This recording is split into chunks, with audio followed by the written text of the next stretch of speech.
Hello there, and welcome to Life Beyond Scene, where curiosity settles in quietly, the lights get a little softer, and strange true stories are allowed to move at a gentle pace.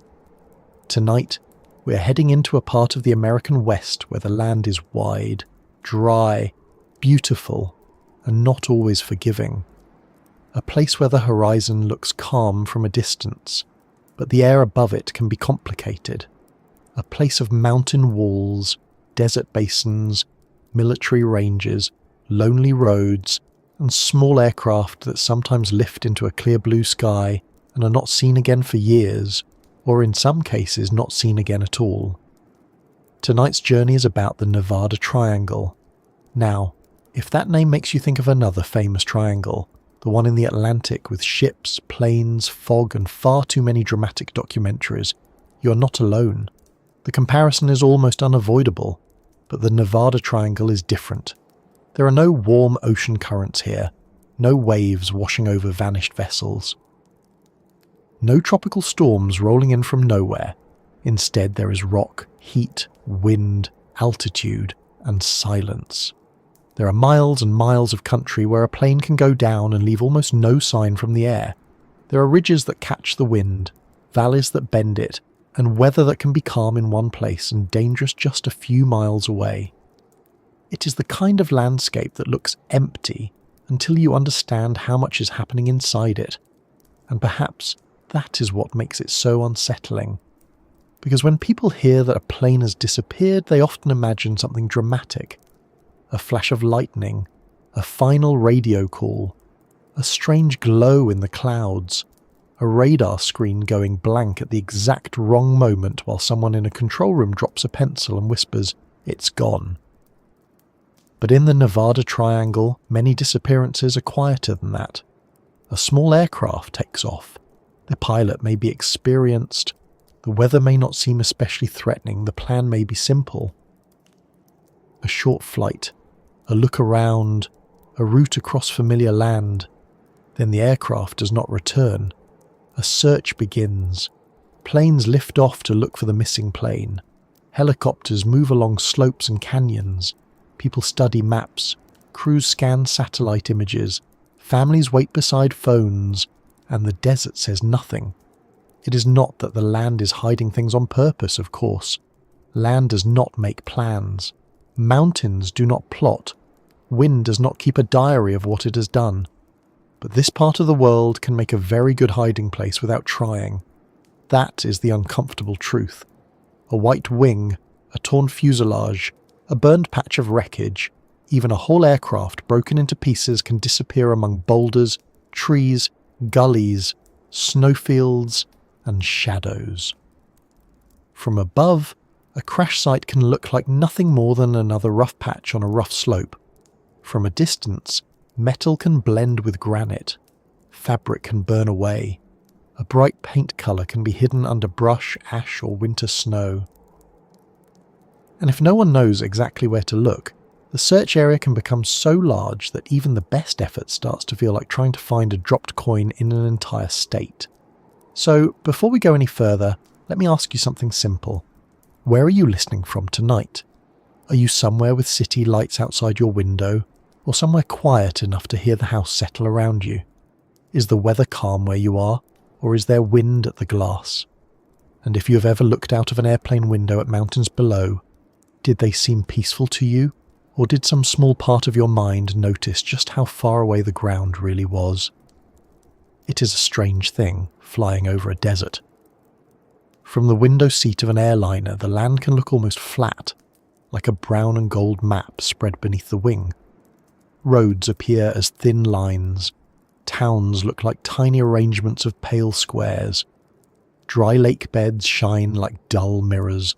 Mountains seem still, harmless, almost decorative. But pilots in smaller aircraft know that landscapes are not as simple from inside the weather. A mountain range is not just scenery. It is a machine for reshaping air. Wind strikes the slope, rises, spills over ridges, rolls downward, breaks into turbulence, and sometimes creates invisible rivers moving up and down faster than a small plane can climb. Heat rising from desert floors can build unstable air. High altitude can thin the atmosphere until an engine and a wing do not perform the way they would nearer sea level.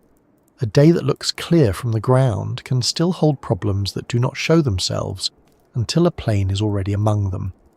That is one of the reasons the Nevada Triangle is so often discussed in aviation mystery circles, not because every case requires a strange explanation, and not because the area has one single secret that solves everything neatly. Real life is rarely that tidy. It is discussed because many dangerous ingredients are gathered in one region.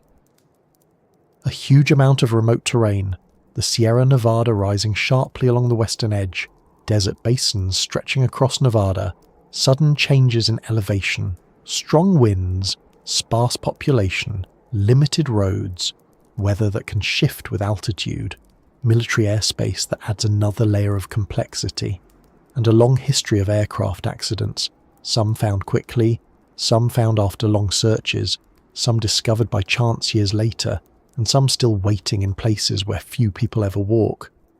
The name itself is not an official aviation term drawn with clean government lines. You will not find a glowing triangle painted onto a pilot's chart, politely labelled, "Please be careful, mysteries begin here." It is more of a nickname, a way people describe a rough area often said to stretch across parts of Nevada and eastern California, including sections of the Sierra Nevada and the desert beyond. The boundaries change depending on who is telling the story. Sometimes the triangle is drawn with Reno near one corner, Las Vegas near another, and Fresno or the Sierra region near another. Sometimes people describe it more loosely as a danger zone of mountains and desert, where aircraft have been lost in surprising numbers. And that looseness matters, because mystery grows very easily when the edges of the map are soft. But there is still a real story here. Not a cartoon mystery, not a campfire tale with a monster waiting behind every ridge, but a real story about flying, weather, terrain, risk, search and rescue, and the limits of human certainty. That last part may be the most important. The Nevada Triangle reminds us that not every mystery begins with the impossible. Sometimes it begins with something completely ordinary.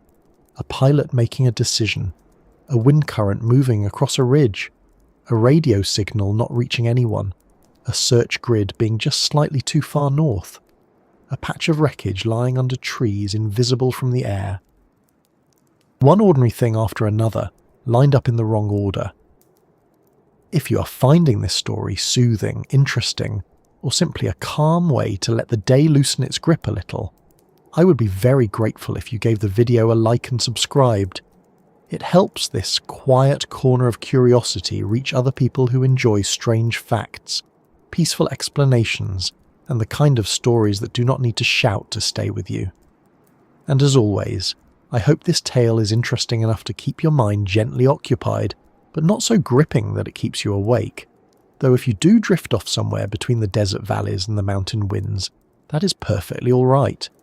The Nevada Triangle has waited a long time. It can wait a little longer. Now, one of the most famous names connected with this region is Steve Fossett, the record-setting aviator and adventurer who disappeared in 2007 after taking off from a private airstrip in Nevada.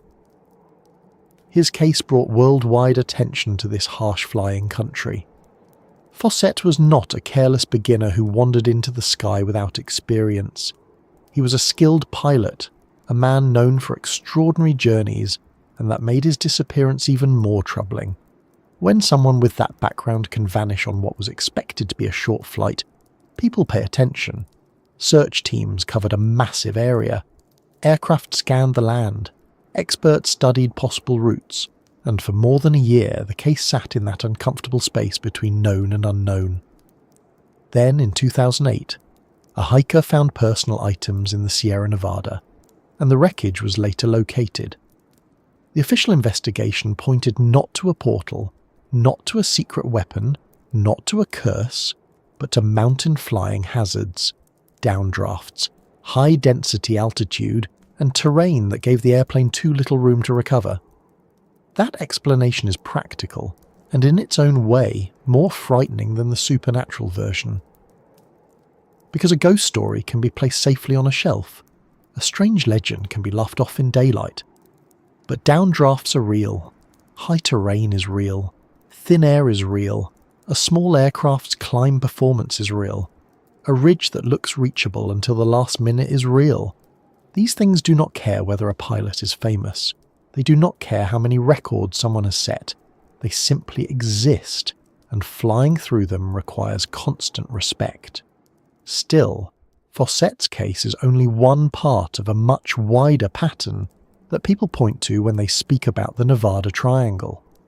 There have been military flights, private flights, training flights, small planes on routine routes, aircraft that crashed and were found quickly, aircraft that were found only after another search for someone else entirely revealed old wreckage that nobody had been looking for anymore. That detail is especially haunting. Searchers looking for one missing plane have sometimes come across evidence of another. Imagine that for a moment. You're searching a lonely piece of terrain for a recent disappearance, and instead of the aircraft you came to find, you discover an older wreck, weathered by years, perhaps decades, quietly resting in the same vast silence. It is as if the land is saying, "Not that one, this one."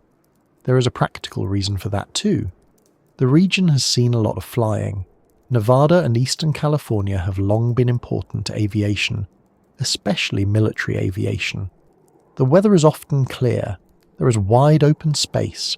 There are remote areas suitable for training. There are restricted zones and test ranges. There are routes used by civilian pilots too, crossing between California, Nevada and beyond. More flights over difficult terrain naturally mean more opportunities for accidents. That does not make the losses less tragic, but it does help explain why the numbers can sound so startling when repeated in a mystery format.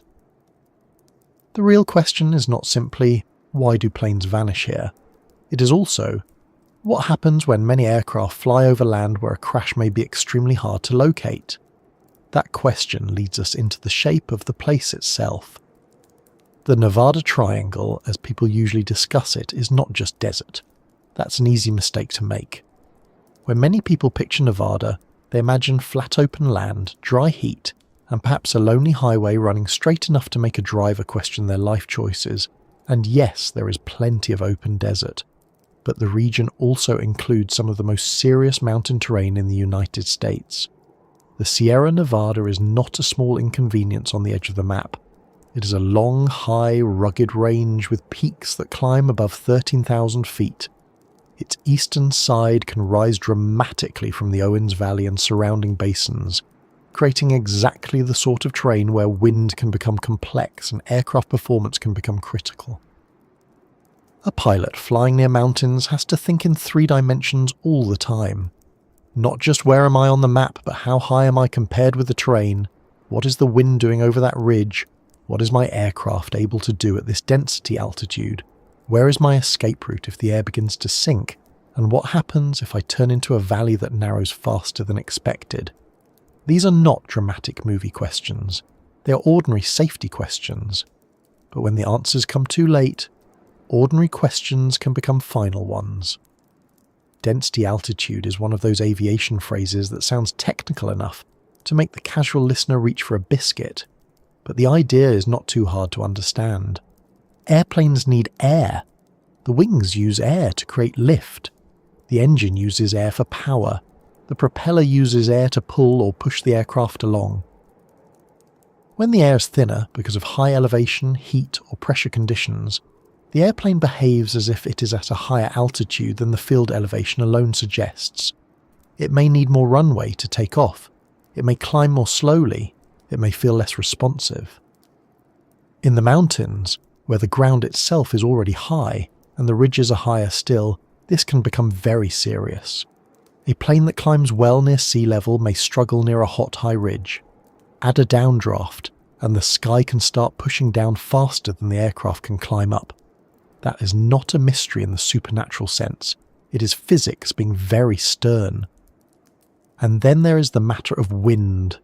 Wind over mountains does not behave like a polite breeze moving across a picnic blanket. It can rise, sink, curl and break. It can produce mountain waves, turbulence, rotor clouds, lenticular clouds, and invisible downdrafts. Sometimes the warning signs are visible, sometimes they are not. Pilots may see smooth air in one place and violent air in another. A glider pilot might use rising air skillfully, while a powered aircraft nearby might find itself fighting sinking air. The same mountain that gives lift on one side can produce danger on the other. It is a little like dealing with a very large, very invisible staircase, except some of the steps are moving. That is why clear weather can be deceptive. People on the ground may say, "But it was a beautiful day." And it may have been. The sky may have been blue. Visibility may have stretched for miles. Sunlight may have lit the ridges in a way that made everything look open and manageable. But a beautiful day is not always an easy flying day. The air can be moving in ways that do not show up in a photograph. Conditions can vary with altitude. One pilot can pass through an area and report only moderate trouble, while another aircraft at another time, in another exact position, meets air it cannot outclimb. The atmosphere is not a flat sheet. It is layered, restless, and sometimes very local.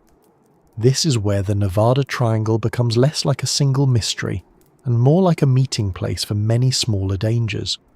Remote terrain means delayed discovery. Mountain weather means sudden trouble. High elevation means reduced performance. Sparse radar coverage in some areas, especially historically and at lower altitudes, can make tracking difficult. Older emergency locator transmitters did not always work as hoped, especially after severe impacts.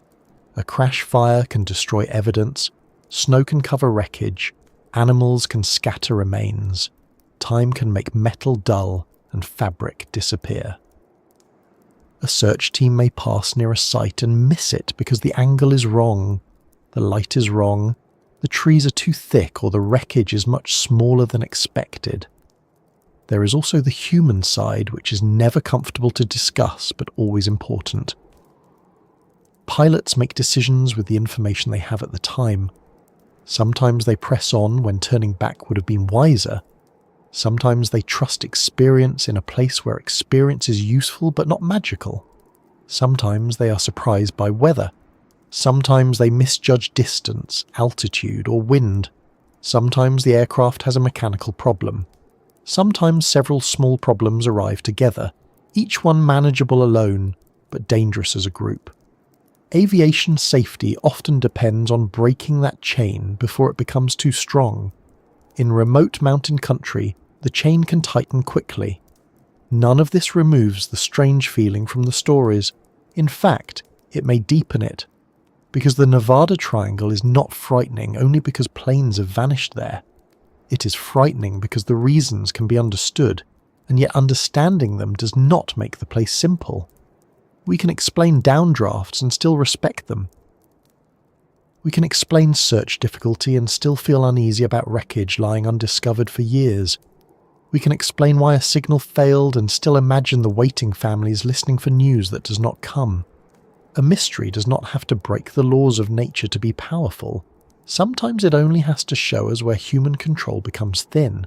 So tonight, we will move slowly through this story. We will look at the region people call the Nevada Triangle, and why its shape on the map matters less than the conditions inside it. We will talk about the Sierra Nevada and the desert basins, about weather that can look harmless and behave otherwise, about missing flights and searches that found more questions than answers. We will spend time with the case of Steve Fossett, not as a piece of gossip, but as a clear example of how even an experienced aviator can meet a hard limit in mountain air. We will look at military airspace and secretive landscapes, not to claim every answer is hidden behind a locked gate, but to understand why this region has attracted so many theories. And we will consider why wreckage can remain unseen for so long, in a world where we like to imagine satellites can find anything larger than a sandwich. For now, settle in. Let your shoulders loosen. Let the room around you become ordinary and safe. Outside, wherever you are, the world is continuing with its usual small sounds. A car passing somewhere, A pipe ticking in a wall, a dog shifting in its sleep, and far away, across Nevada and the eastern edge of California, the desert is cooling under the evening sky. The mountains are standing where they have stood for ages. The old flight paths are empty for the night, or nearly empty. The air above the ridges is still moving because it always is, whether anyone is there to feel it or not.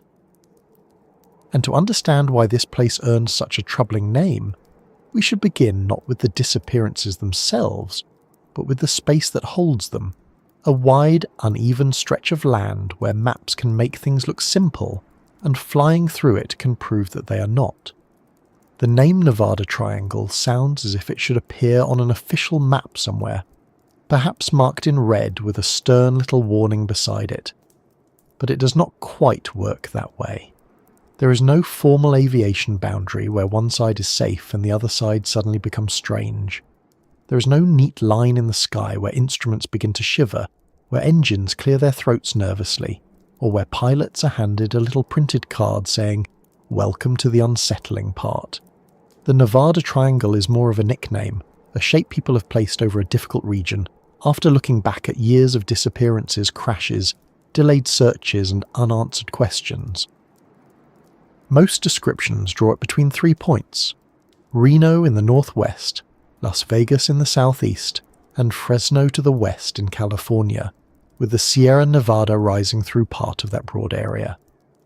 Some accounts describe it as a 25,000 square mile region, and some repeat the claim that around 2,000 aircraft have disappeared there across several decades, though aviation experts have cautioned that this number is probably inflated, or at least difficult to verify cleanly.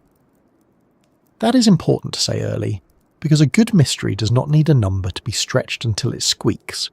The story is already serious enough without forcing it to wear a larger hat. Still, even if the most dramatic figures are treated carefully, the place has earned its reputation for a reason. Pilots have crashed there. Aircraft have gone missing there. Wreckage has been found years after anyone expected to find it. Search teams have flown over ridges, valleys, forests and dry slopes trying to spot something that may have been no bigger than a torn patch of metal among miles of rough ground. The region has enough real aviation danger that it does not need a doorway into another dimension. It has mountains, it has heat, it has wind, it has distance, and for small aircraft, those 4 things can be more than enough. Picture the shape for a moment, not as a glowing triangle floating in the air, but as a huge practical problem. One point near Reno, where the land begins to lean toward high country. One point near Las Vegas, surrounded by desert ranges, restricted airspace, heat, and long empty stretches. One point near Fresno, west of the Sierra Nevada, where the flat central valley gives way to a wall of granite, snow, trees, and steep canyons. Connect those points loosely in your mind, and the triangle covers a place that is not one landscape, but several. Desert basin, mountain range, forest. Dry lake bed, military range, high pass, hidden valley. It is less like drawing a triangle around a mystery and more like drawing a triangle around many different ways for a flight to become difficult. That is one reason the name feels slightly misleading. When people hear triangle, they often imagine a single force working inside it, a single strange patch of sky, a single answer waiting behind all the cases. But this region does not behave like one room with one locked door. It behaves like a whole house with bad wiring, steep stairs, poor lighting, and a cellar nobody checks very often. One aircraft might be brought down by weather, another by terrain, another by navigation trouble, another by mechanical failure, another by a pilot pressing into conditions that slowly remove every good option. Later, when all of these separate events are placed under one name, they seem connected in a way that may be partly true and partly storytelling. That does not make the storytelling worthless. Names help us notice patterns. They help us remember. They give shape to scattered events that would otherwise sit alone in old reports and newspaper archives. But names can also smooth away the details. They can make every disappearance sound as if it belongs to the same explanation. when the real causes may be different from flight to flight. The Nevada Triangle is useful if it helps us ask better questions. It is less useful if it makes us stop asking and simply whisper, "mystery," then turn off the lamp. From above, Nevada and Eastern California can look deceptively open. On a map, there is room everywhere. So much room that a route may seem simple. A pilot might see a wide gap between towns, a direct line over terrain, and a clear sky that appears to invite travel. But flying a small aircraft over open land is not the same as driving a road through it. Roads choose the easier route. They follow valleys, avoid cliffs, bend around obstacles, and usually offer signs, fuel, and someone in a pickup truck who has seen everything and is not impressed by any of it. A plane can cross directly, yes, but direct is not always forgiving. The map does not show the air moving downward behind a ridge. It does not show the effect of afternoon heat on engine performance. It does not show how a valley can look wide until a turn is needed. It does not show how quickly a light aircraft can feel small when the ground below begins to rise. The triangle is invisible because its danger is not painted onto the sky. A person standing on the ground near the edge of it might see only sunlight, dry air, and distant mountains. A passenger in a small plane might see beautiful slopes below and think the land looks still. But pilots are not flying through scenery. They are flying through air that has been shaped by scenery. The Sierra Nevada is especially important here because mountain ranges do not simply sit underneath airplanes like furniture. They change the flow of wind.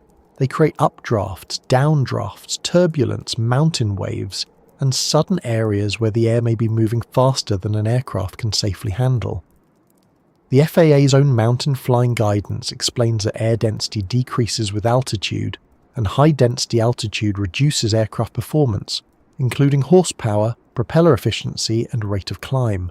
That sentence sounds calm on paper. It behaves less calmly in the real world. A small airplane that climbs well in cool, dense air near sea level may climb poorly in hot, thin air near high terrain. The pilot may pull back, the engine may be working, the aircraft may be doing what it can, and yet the climb rate may not be enough. The plane is not broken. The sky has simply become less helpful. This is one of those facts that seems unfair the first time you really think about it. Air is invisible, so we treat it as empty. We walk through it, wave our hands through it, complain when it is too humid. But to an airplane, air is the material everything depends on. Wings need it. Propellers need it. Engines need it. When the air becomes thin, the aircraft still looks like the same aircraft, but it is not operating in the same world. It is like asking someone to run upstairs while breathing through a straw, then acting surprised when they do not set a personal record. Now place that aircraft near mountains. The ground is already high. The ridges are higher. The air is thinner. The temperature may be warm. A downdraft may be sliding down a slope. A turn may require more room than expected. The aircraft may be close to the limit of its climb performance before anything dramatic happens. In that setting, a small change can matter. A gust, a wrong turn, a decision to continue a little longer, a valley that narrows, a ridge that rises faster than the aircraft does. This is where the triangle stops sounding like folklore and starts sounding like arithmetic. Wind adds its own quiet trouble.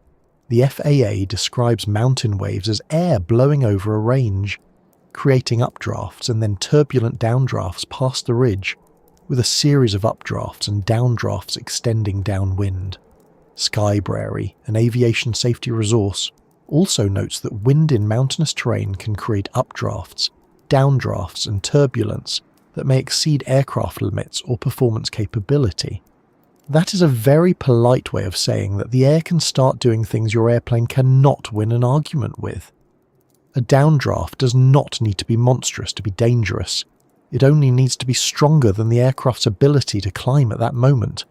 If a plane can climb at 300 feet per minute, and the air around it is moving downward at 400 feet per minute, the math is not comforting.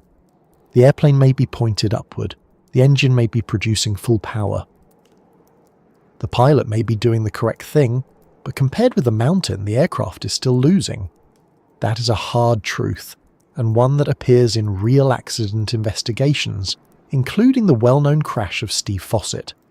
OOPA reported that the NTSB found downdrafts in the area of Fossett's crash were about 400 feet per minute, while his aircraft could climb only about 300 feet per minute under the density altitude conditions. That case belongs later in our journey, but it is useful here because it shows how the invisible triangle works. Nothing has to glow. Nothing has to vanish through a crack in time. The aircraft can be defeated by air moving in a direction the eye cannot see, over land that gives very little margin for recovery. The mystery, then, is not always what happened. Sometimes the mystery is why the danger looks so ordinary until it was too late. The region's size also matters. People often underestimate how much land is contained in a number like 25,000 square miles.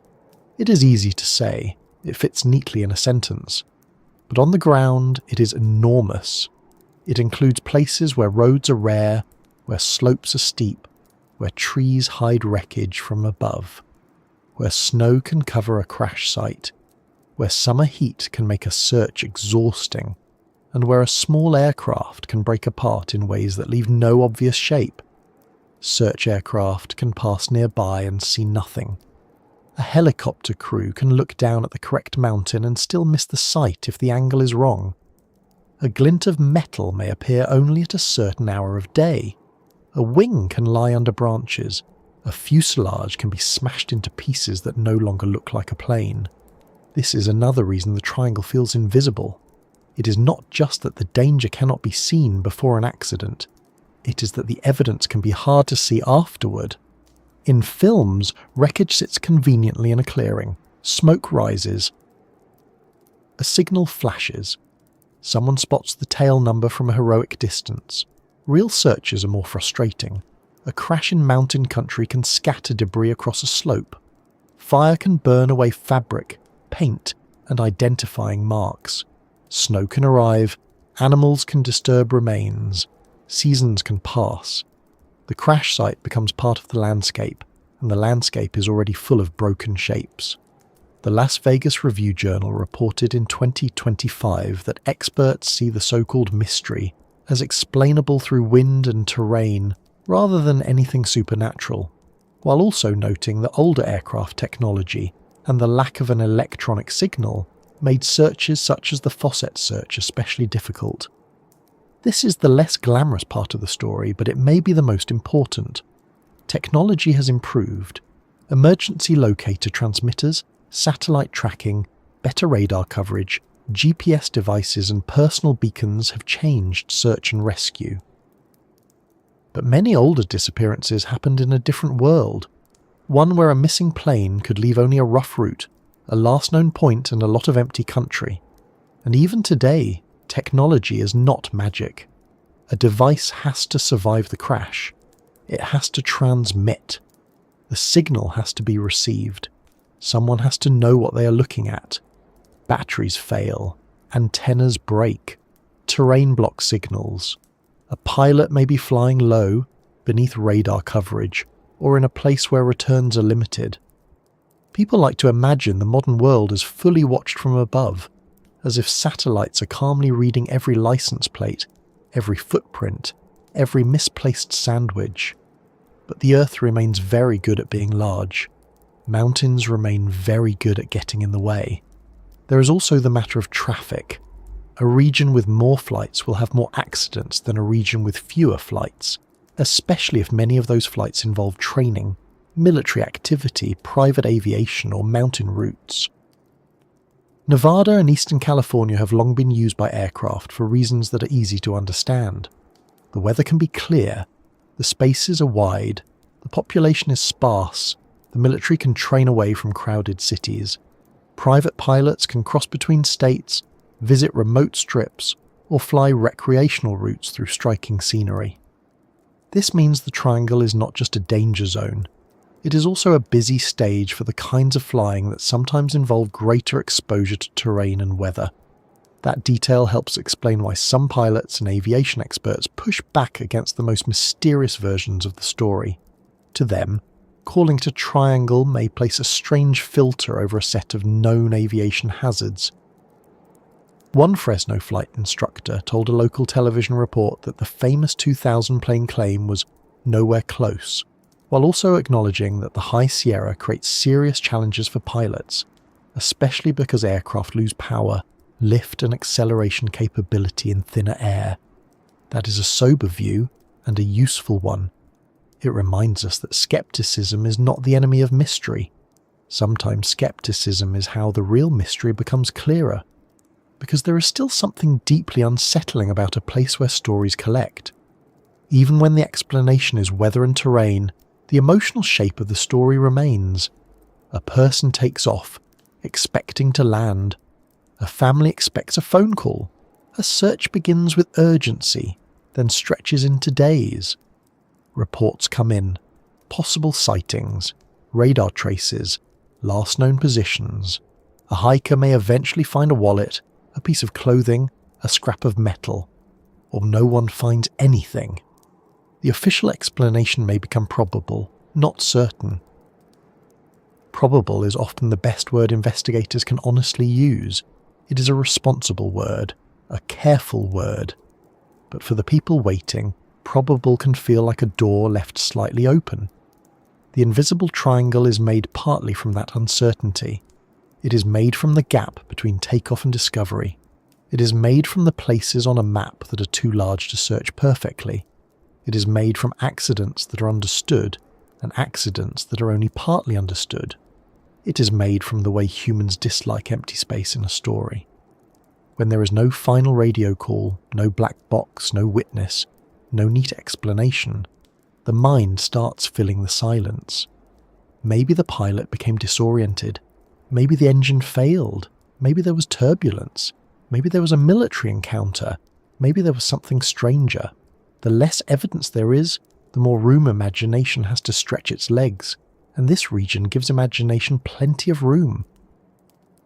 It includes the long shadow of Area 51, which sits outside many ordinary conversations like a locked door at the end of a hallway. Officially, the US Air Force has used the site for testing and development of aircraft and weapon systems, and its secrecy has fed decades of speculation. Popular articles about the Nevada Triangle often mention Area 51 because it sits near the broader region, and because secret aircraft, restricted airspace, and missing planes make an irresistible combination for anyone who enjoys theories with sharp edges. But it is worth being careful here. Restricted airspace is real. Military testing is real. Secrecy is real. That does not mean every lost airplane was swallowed by a government secret. The more responsible way to look at it is that this area already has enough practical complications, and secrecy adds another layer of unease. Pilots must understand airspace, restricted zones, weather briefings, terrain, fuel, route planning, aircraft performance, and emergency options. A person on the ground may hear Nevada and think only of open desert, but to a pilot the air above Nevada is divided, structured, regulated, and sometimes unavailable. There are military operating areas, restricted areas, test ranges, and civilian routes. The sky may look empty, but it is not legally or practically empty.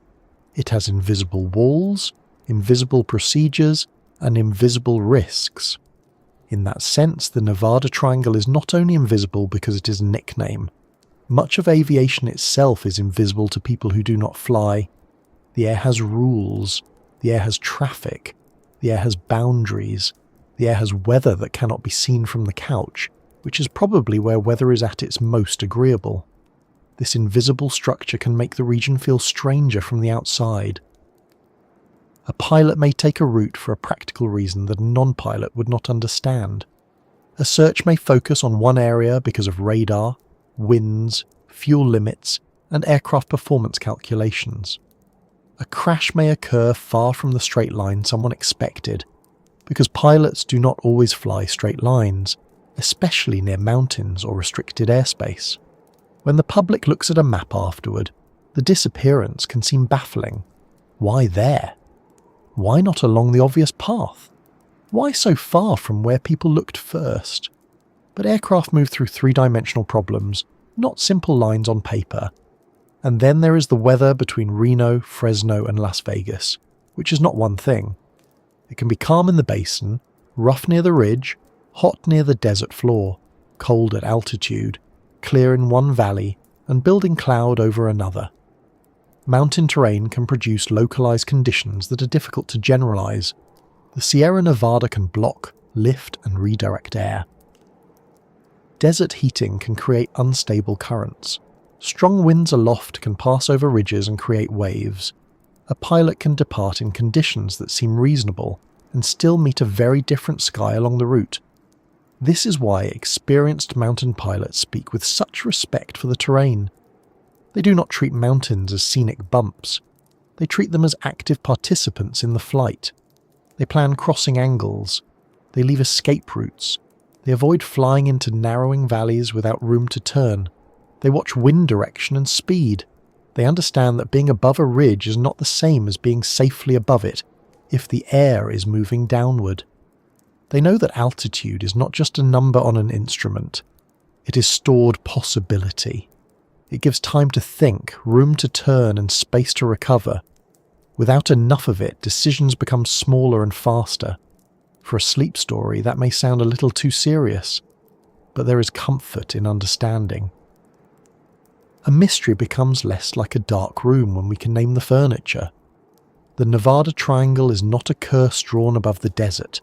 It is a region where several aviation hazards overlap. Difficult terrain, powerful wind patterns, high density altitude, remote search areas, older technology in past decades, and a history of varied flying activity. Each part is understandable. Together they create a reputation. The triangle is invisible because it is not a thing you enter all at once. It forms around a pilot gradually. A little more altitude needed. A little less climb available. A ridge ahead. A wind from the west. A valley that looks friendly until it does not. A radio call that no one hears. A search area that expands. A white wing against pale granite. A crash site that waits through snow, summer, and another winter. Later, people draw lines between Reno, Las Vegas, and Fresno and try to make sense of what happened inside them. So when we use the name Nevada Triangle, we should use it gently, not as proof of a supernatural trap, and not as a joke at the expense of real people who never came home. It is a shorthand for a hard region, a rough history, and a set of dangers that are mostly invisible until they are not. It reminds us that the sky is not always empty just because it is clear. It reminds us that a map can look simple, while the air above it is busy with motion. It reminds us that remote land can keep evidence hidden for a very long time, not because it wants to, but because it has space, weather, rock, trees, and patience. And once that shape is in mind, the next question becomes more practical and more unsettling. What exactly happens in the air over those mountains and deserts? What are the forces that can turn a calm-looking flight into a struggle? To answer that, we need to move closer to the ridgelines, closer to the heat rising off the basins, closer to the places where wind meets stone and the sky begins to misbehave. The first thing to understand about the Nevada Triangle is that the danger is not always visible. A storm is easy to respect when it's standing in front of you. Dark clouds, rain shafts, lightning, and a hard line of weather on the horizon all have a way of making people suddenly humble. Even someone who has never flown a small airplane can look at a sky like that and say, quite sensibly, perhaps not today. But many of the hazards in this region do not arrive with thunder and drama. They can be present under blue sky, bright sun, and long visibility. The day can look calm from the ground. The mountains can look still. The desert can look empty. And yet the air moving over that land may be doing things that matter very much to a pilot. This is one of the reasons the region has such a serious reputation. It is not just that the terrain is remote. It is that the sky itself changes as it crosses that terrain. Air is shaped by what lies beneath it. It rises over slopes, drops on the other side, speeds through gaps, curls behind ridges, warms above desert basins and thins with altitude. A person driving through the region may feel wind at the window or see dust moving across the road, but that is only the lowest layer of the story. A pilot flying a few thousand feet above may be dealing with a completely different set of movements. One section of air may be lifting, another may be sinking. One side of a ridge may help an airplane climb, the other side may push it down toward rock and trees. Nothing about this requires strange lights or vanish signals. It only requires mountains, heat, wind, and an aircraft with limits. The Sierra Nevada is central to this. It is not just a line of attractive peaks on the western side of the region. It is a major mountain range with high elevations, steep slopes, deep valleys, and weather that can change quickly with altitude. The range rises sharply in places, especially along its eastern side. From the desert side, the mountains can look like a wall. That matters because a wall of terrain is also a wall the air has to cross. When wind moves toward a mountain range, it cannot politely ask the granite to step aside. It must go over, around, through gaps, or into turbulent patterns that can become very difficult for aircraft. For small planes, this is especially important. Large commercial airliners usually fly high, above most of these local hazards, once they are established at cruising altitude. They are guided by dispatchers, strict procedures, powerful engines, pressurized cabins, and high-altitude routes. A small private aircraft is a different thing. It may fly closer to the terrain. It may have less climb performance. It may be more affected by turbulence. It may operate from smaller airports, at higher elevations on warmer days, with fewer systems to fall back on. It does not mean small aircraft are unsafe by nature. Many are flown safely every day by careful pilots, but they require respect for conditions, and mountain conditions are very good at punishing overconfidence. One of the quietest dangers is density altitude. It sounds like a term invented specifically to make aviation textbooks heavier, but it describes a very practical problem. Aircraft perform based on the density of the air, not just the number printed on an altimeter.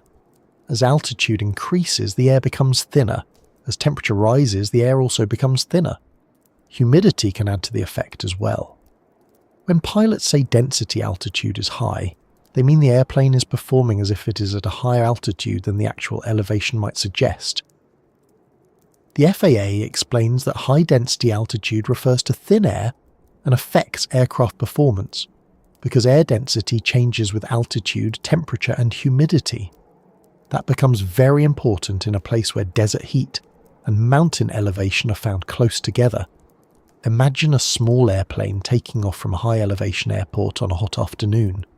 The runway may be long enough on paper, the engine may start normally, the pilot may have made similar flights before, but the air that day may be thin enough that the engine produces less power, the propeller produces less thrust, and the wings produce less lift. The plane may need more runway to get airborne.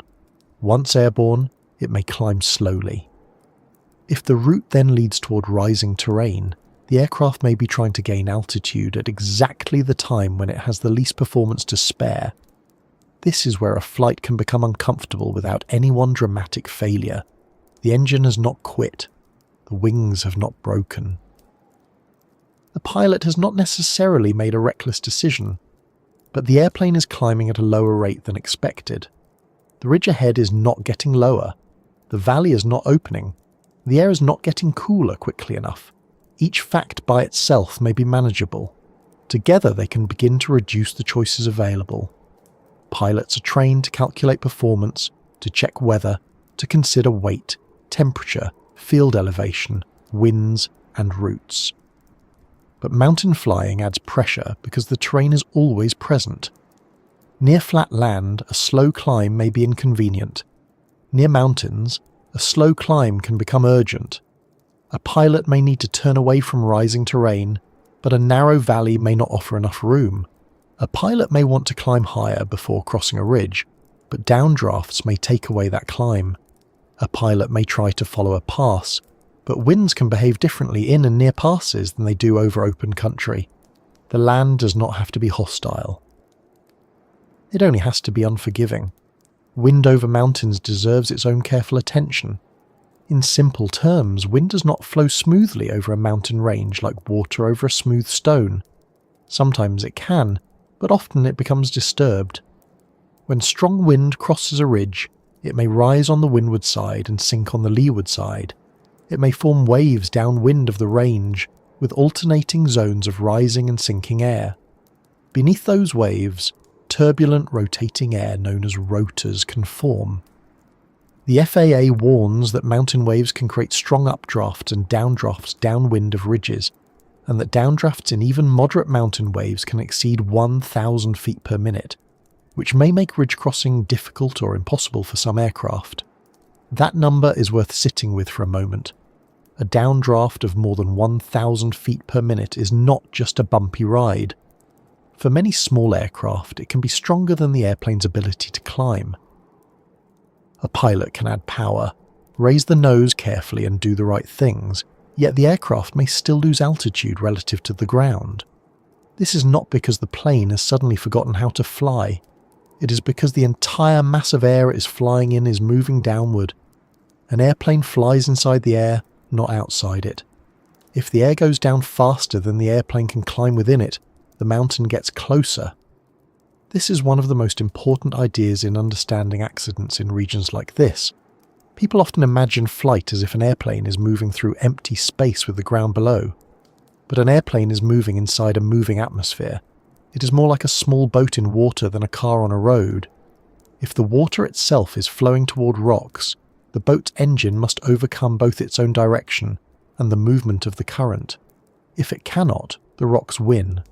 In the air, the current is invisible, which is rather inconsiderate of it. The Steve Fossett crash later brought this issue into public attention. Investigators concluded that downdrafts over mountainous terrain exceeded the climb capability of the aircraft he was flying. AOPA reported that downdrafts in the area were about 400 feet per minute, while Fossett's aircraft could climb only about 300 feet per minute under the density altitude conditions at its cruising altitude. That difference sounds small if you're sitting safely at home. 100 feet per minute does not feel like much when read from a screen, but in an airplane near rising terrain, it can be decisive. If the air is descending faster than the plane can climb, the pilot is losing a contest that the ground does not know it is participating in. The hard part is that downdrafts are not always obvious ahead of time. Sometimes clouds give clues. Lenticular clouds, which can form near mountain waves, may sit smooth and lens-shaped in the sky. Rotor clouds can suggest turbulent air below. Blowing snow or dust can reveal surface winds, but many warning signs are incomplete. Clear air turbulence can occur without visible clouds. A pilot may know mountain wave is possible, but may not know the exact strength and location of each downdraft. Weather reports and forecasts are helpful, but they are not a live map of every invisible motion along every ridge and canyon. Then there is turbulence, which is more than a rough ride for passengers who are already suspicious of small airplanes. Turbulence can make it harder to control altitude, airspeed and attitude. It can stress the airframe if severe. It can distract the pilot. It can make instruments harder to scan. It can turn a precise plan into a series of corrections. In mountains, turbulence can be close to terrain, and that reduces the margin for error. A jolt at cruise altitude over flat land may spill coffee and pride. A jolt near a ridgeline may matter much more. Valleys add another layer. A valley can look like a natural path through mountains, and sometimes it is. Pilots often use passes and valleys when planned carefully, but valleys can narrow, rise, curve, or end in terrain higher than expected. Wind may funnel through them. Downdrafts can spill into them. Visibility can change.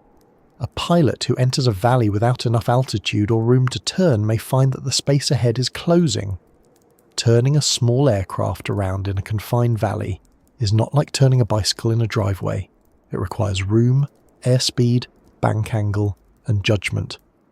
At high density altitude with turbulence, the aircraft may not perform the way it does in training near lower terrain. There is also a visual trap in mountainous areas. The scale can be misleading. Mountains are large, and distances can be hard to judge from the air. A slope may appear gentle from a distance, but rise faster than expected. A ridge may look close and reachable, but the aircraft may not have enough climb rate. A pass may appear open until the approach angle changes. Shadows can hide terrain detail. Snow can flatten visual cues. In desert areas, the opposite problem can occur. Distances may look shorter or longer than they really are, because there are few familiar objects for comparison. With fewer roads, buildings, or trees, the eye has less to measure against. The land looks open, but openness is not the same as safety. Heat rising from the desert is another quiet actor in this story. On hot days, sunlight warms the ground, and the ground warms the air above it.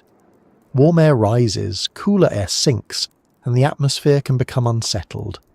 This can create thermals, bumps, and changing vertical currents. Glider pilots may use thermals to climb, which is clever and rather bird-like of them. But for powered aircraft, especially near terrain, the same unstable air can become a problem if it produces rough conditions or interacts with mountain flow. Afternoon can be worse than morning in many mountain and desert areas because the day's heating has had time to build. That is why pilots often prefer early flights in high terrain when the air is cooler and more stable. The desert also affects planning in another way. Emergency landing options may look plentiful from far above because the land appears open, but on closer inspection, open desert can be full of rocks, washes, brush, slopes, fences, and soft surfaces. Dry lake beds may look ideal, but not all are firm. Some are remote enough that landing safely would still leave a pilot far from help. In the mountains, emergency landing options can be extremely limited. A pilot with engine trouble over flat farmland may have several fields to choose from. A pilot with engine trouble over steep forested terrain may have only bad options and worse options, which is not a menu anyone likes. Weather changes with altitude also matter. A person at an airport may experience one temperature, wind, and pressure pattern. A few thousand feet higher, the wind may be stronger and from a different direction. In the Sierra Nevada and nearby ranges, this vertical layering can create conditions that are hard to appreciate from the ground. A pilot may depart in calm surface winds and later encounter strong winds aloft near ridge height. The FAA's mountain flying material emphasizes the importance of winds aloft reports for planning because winds at mountain altitudes can be very different from surface conditions. This difference between surface weather and flying weather is one reason people misunderstand accidents. After a crash, someone may say, "The weather was fine." They may be completely honest. At their location, at ground level, it was fine. But aviation weather is not only what a person feels standing beside a car, it is what the aircraft encounters along the route, at altitude, near terrain, in moving air. Fine weather at the departure point does not guarantee fine conditions along a mountain crossing. A clear sky does not mean calm air. Good visibility does not mean good climb performance. In the Nevada Triangle region, all of these issues can combine. The route may cross desert basins, then approach high ridges. The day may be warm, the aircraft may be loaded with fuel, passengers, or equipment. The pilot may be comfortable with the airplane but less familiar with the exact mountain conditions that day. A headwind may slow progress. A downdraft may appear near a ridge. The engine may be producing less power because of density altitude. The safest option may be to turn around early, but pilots, like all humans, can be tempted to continue when the destination seems close. This is not a special weakness in pilots, it is a human habit. We all know the feeling of thinking, just a little farther. Usually that thought only leads to overcooked pasta or a regrettable extra episode before bed. In aviation, it can carry more weight. There is a phrase often used in safety discussions, accident chain. It means that accidents usually do not come from one isolated cause, they come from a sequence of factors. Remove one link and the accident may not happen. A pilot chooses a later departure. The day becomes hotter. The airplane is heavier than ideal. Winds are stronger over the ridge. The aircraft climbs poorly. The pilot continues into narrowing terrain. A downdraft removes the remaining margin. Each link may look small until they are connected. Afterward, investigators may see the chain clearly. During the flight, it may have felt like a series of manageable inconveniences. The sky that misbehaves is not malicious. That is important. It is not waiting for airplanes. It is simply obeying physics over difficult land. Wind crosses mountains. Warm air rises. Thin air reduces performance. Terrain limits choices. These are plain facts.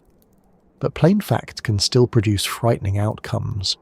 In some ways, plain facts are more sobering than legends, because they do not depend on belief. A pilot does not have to believe in downdrafts for downdrafts to matter. An engine does not get a vote on density altitude. A ridge does not move out of the way because the weather looked pleasant at takeoff. There is a particular kind of silence in these landscapes that can make the stories feel larger. A plane in trouble may have little time to transmit. A radio call may not reach anyone because of terrain blockage or distance. Radar coverage, especially historically and at lower altitudes, may be limited. If the aircraft goes down in a remote canyon or against a wooded slope, there may be no witness. The sky returns to normal almost immediately. The wind keeps moving. The light changes. A search begins somewhere else with maps and last known positions, while the actual site may sit quietly in a place that looks like thousands of other places. That is the cruel contrast. The accident may happen in seconds, but finding the aircraft may take days, months, years, or longer. Mountain and desert terrain are both good at hiding evidence, but in different ways. Forested slopes hide wreckage under branches and shadows. Granite fields break shapes into confusing patterns. Snow can cover debris.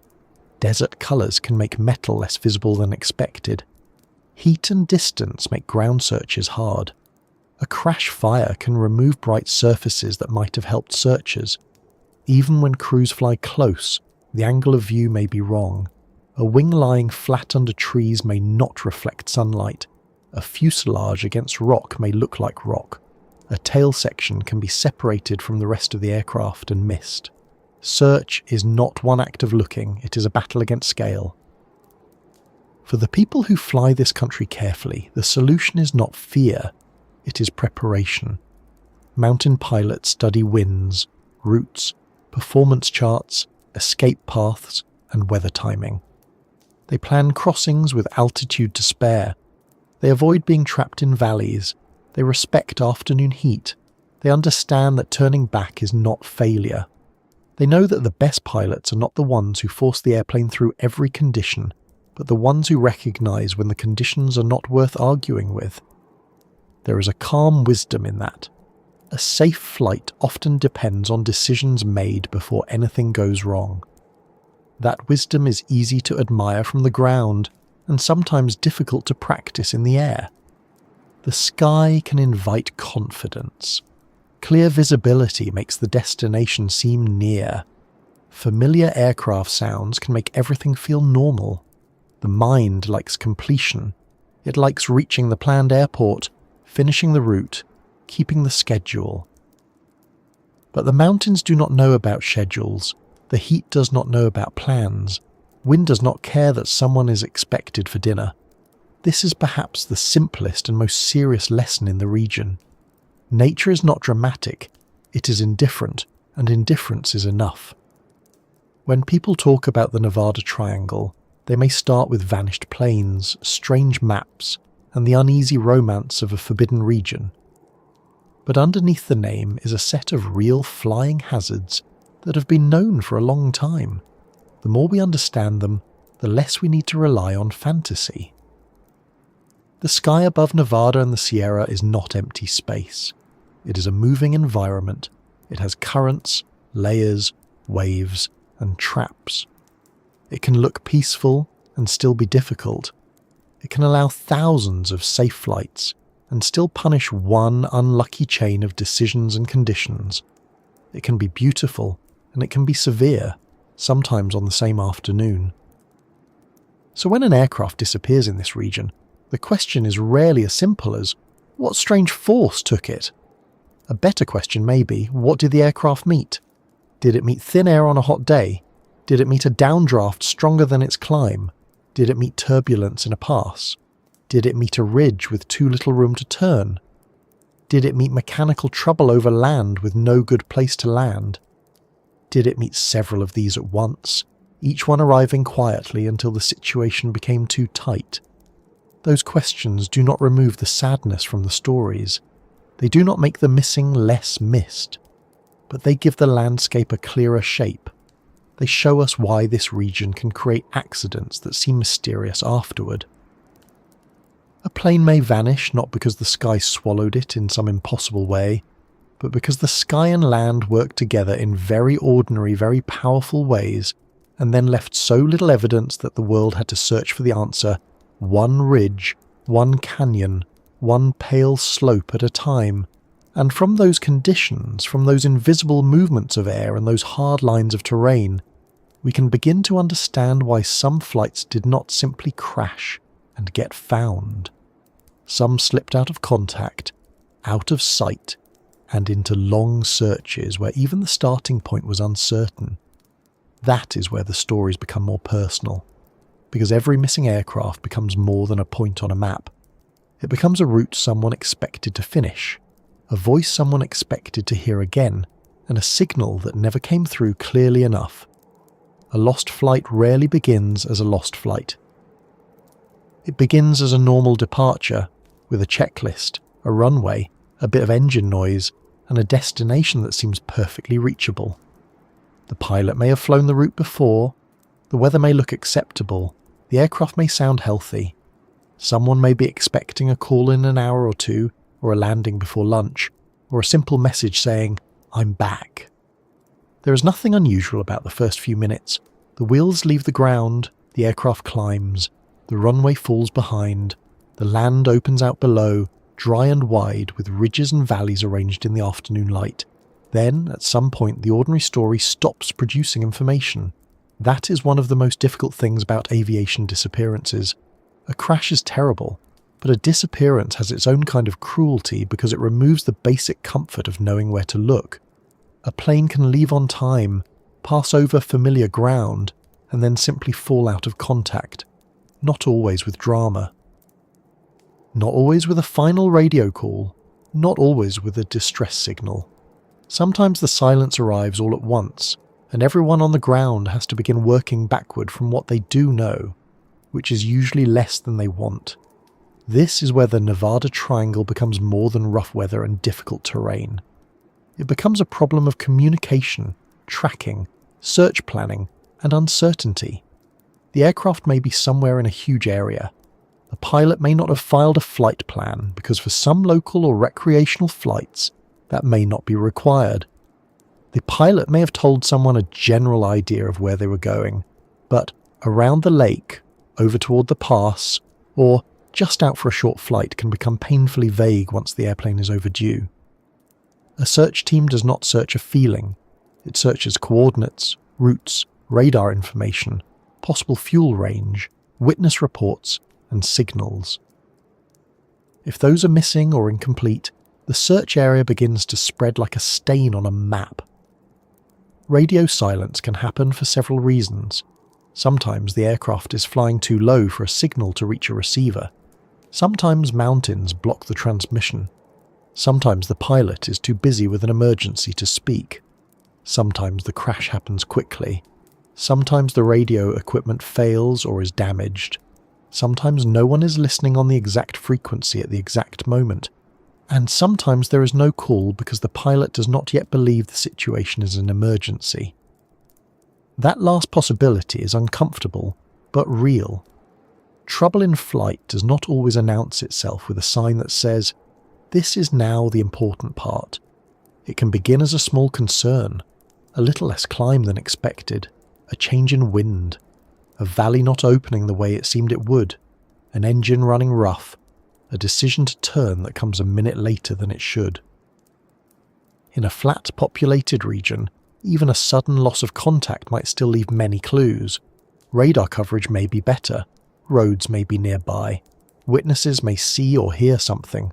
Cell signals may help. A smoke column may be noticed quickly.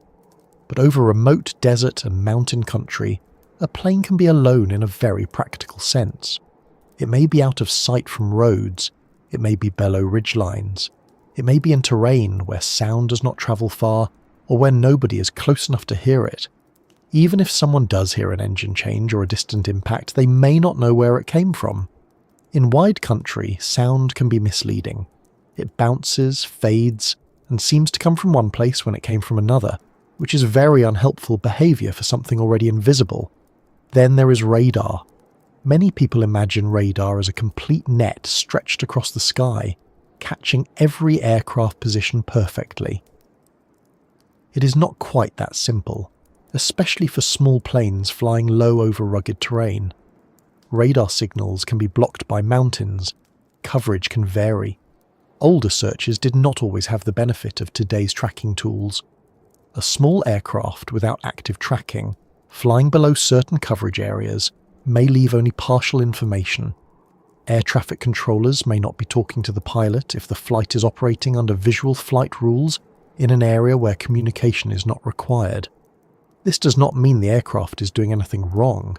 It simply means the flight may not be leaving a continuous trail behind it. A transponder can help identify an aircraft to radar, and modern ADS-B technology can provide much better tracking in many areas, but technology only helps when it is installed, operating, received, and available to searchers. An older accident may have involved none of that. A private aircraft may have been flying legally with limited equipment. A pilot may have been outside controlled airspace. A device may stop transmitting in a crash. The modern habit of being constantly locatable makes older disappearances seem even stranger than they were at the time. Today, if a friend takes too long to reply to a message, some people behave as if civilization itself is wobbling. In earlier aviation cases, an aircraft could genuinely be out of touch for long stretches, and that was not always unusual until it failed to return. Emergency locator transmitters, or ELTs, were designed to solve part of this problem. In a serious crash, the unit is supposed to activate and send a distress signal. That sounds wonderfully simple. A crash happens, a beacon calls for help, rescuers follow the signal, and the story becomes shorter than it might have been. But in real accidents, ELTs have limitations. The unit can be damaged or destroyed. The antenna can break. The crash angle may prevent proper activation. The signal may be blocked by terrain. Older 121.5 MHz units were less helpful than newer 406 MHz units, which are satellite monitored and allow a more accurate search response. AOPA notes that 406 MHz ELTs are monitored by satellites and support more accurate search and rescue than 121.5 MHz units, while older 121.5 MHz ELTs still meet certain FAA requirements. That detail matters because many missing aircraft stories come from a period when equipment was less capable, less reliable, or less able to pinpoint a crash. A beacon that fails to transmit can turn a known emergency into a wide area search. A beacon that transmits without location data can still require crews to track it down. A false alarm can waste resources. A real alarm in mountains may still require hard flying and ground confirmation. Technology reduces uncertainty, but it does not remove the terrain. And terrain is the great complication here. Imagine a search team starting with only a last known location, an expected route, and the aircraft's likely fuel endurance. If the plane had enough fuel for several hours, the possible area becomes huge. It may have flown north, south, west, or east. It may have turned back. It may have diverted around weather. It may have climbed. It may have descended. It may have followed a valley. It may have crossed a ridge. A pilot in trouble may have chosen a route no one expected. Search planners have to think through all of these possibilities, and every possibility adds more ground. This is why an overdue aircraft can create a search area that feels almost unreasonable. The plane is small, the land is large. A single-engine aircraft can cover many miles before fuel runs out. Even if searchers have a rough idea, rough is not enough when the area includes high ridges, forested slopes, dry basins and broken rock. The aircraft may be intact enough to be seen from above, or it may not. It may be in a clearing or under trees, it may have burned, or it may have broken into dull pieces that look like natural debris. It may be on the expected route, or miles away from it. The search for Steve Fossett later showed this problem in a very public way. When he disappeared in September 2007, no emergency radio transmissions were received, and no ELT transmissions were received from the aircraft, according to the NTSB accident report. The search eventually involved a vast area and attracted enormous attention, including public satellite image efforts where volunteers examined small image sections for possible wreckage. Wired reported that up to 50,000 volunteers joined a distributed search that examined imagery across a 17,000 square mile area. Yet even with aircraft, search crews, technology, volunteers and intense attention, the aircraft was not found during the original search. That is not because no one cared or because no one tried. It is because the landscape was large, the clues were limited and the wreckage was hard to locate. This is the kind of fact that makes the Nevada Triangle feel so strange. A famous, experienced pilot can disappear. A massive search can begin. Thousands of eyes, both in aircraft and on computer screens, can look for signs, and the answer can still remain hidden for more than a year. It is tempting to add mystery on top of that, because the result feels wrong. We are used to stories where effort produces answers quickly, search hard enough, and the missing thing should appear. But the real world is not required to follow that rule, which is rude of it, but consistent. During the Fossett search, crews reportedly encountered old wreck sites that were not the aircraft they were looking for. Contemporary reporting described searchers finding previous unmapped wreckage while searching for Fossett, and later accounts noted that several older sites were identified or investigated during the effort. That is one of the most unsettling details in the whole subject. Searchers looking for one missing plane find evidence of others, not a legend, not a dramatic line from a film, a practical reality of searching mountainous and remote terrain where aircraft have crashed before, and not all sites were easily recorded, identified or removed. Think about what that means from the human point of view. Somewhere, years earlier, another aircraft had gone down. Another set of people had waited. Another search may have flown over that region. Another report may have been written. Then time passed. Weather moved through. Snow fell, sun bleached paint. Wind carried dust. The wreckage remained. Later, searchers came back for someone else and found the older evidence by chance. The land had not revealed it when people first asked. It revealed it later, while everyone was asking a different question. That is one reason lost flights in this region seem to gather around each other. A search for one aircraft can expose the history of another. Each discovery becomes a reminder that the map contains more stories than the current search. For rescue crews, this is not entertainment. It is difficult, emotional work. Every possible wreck site has to be treated seriously until it is identified. Every lead takes time. A glint of metal could be the missing plane, an old crash, a discarded object, or nothing at all. From the air, certainty is rare. A helicopter may have to put someone on the ground. That takes time, fuel, risk, and coordination. Meanwhile, if the missing pilot might still be alive, every hour matters. Search and rescue is always a race between hope and reality. In the first hours after a disappearance, people often focus on survival. Did the pilot make an emergency landing? Is the aircraft intact? Is there water? Is the pilot injured but alive? Can they signal? Can they walk out? The search is urgent because survival is possible. As time passes, the tone changes, but it does not become easier. Families move from hoping for rescue to needing answers, Searches shift from urgency to persistence. The question changes from can we save them to can we bring them home? That shift is quiet but heavy. Signals are not only electronic. A missing pilot may try to make visual signals. A fire, a mirror flash, a brightly coloured object, movement in an open area.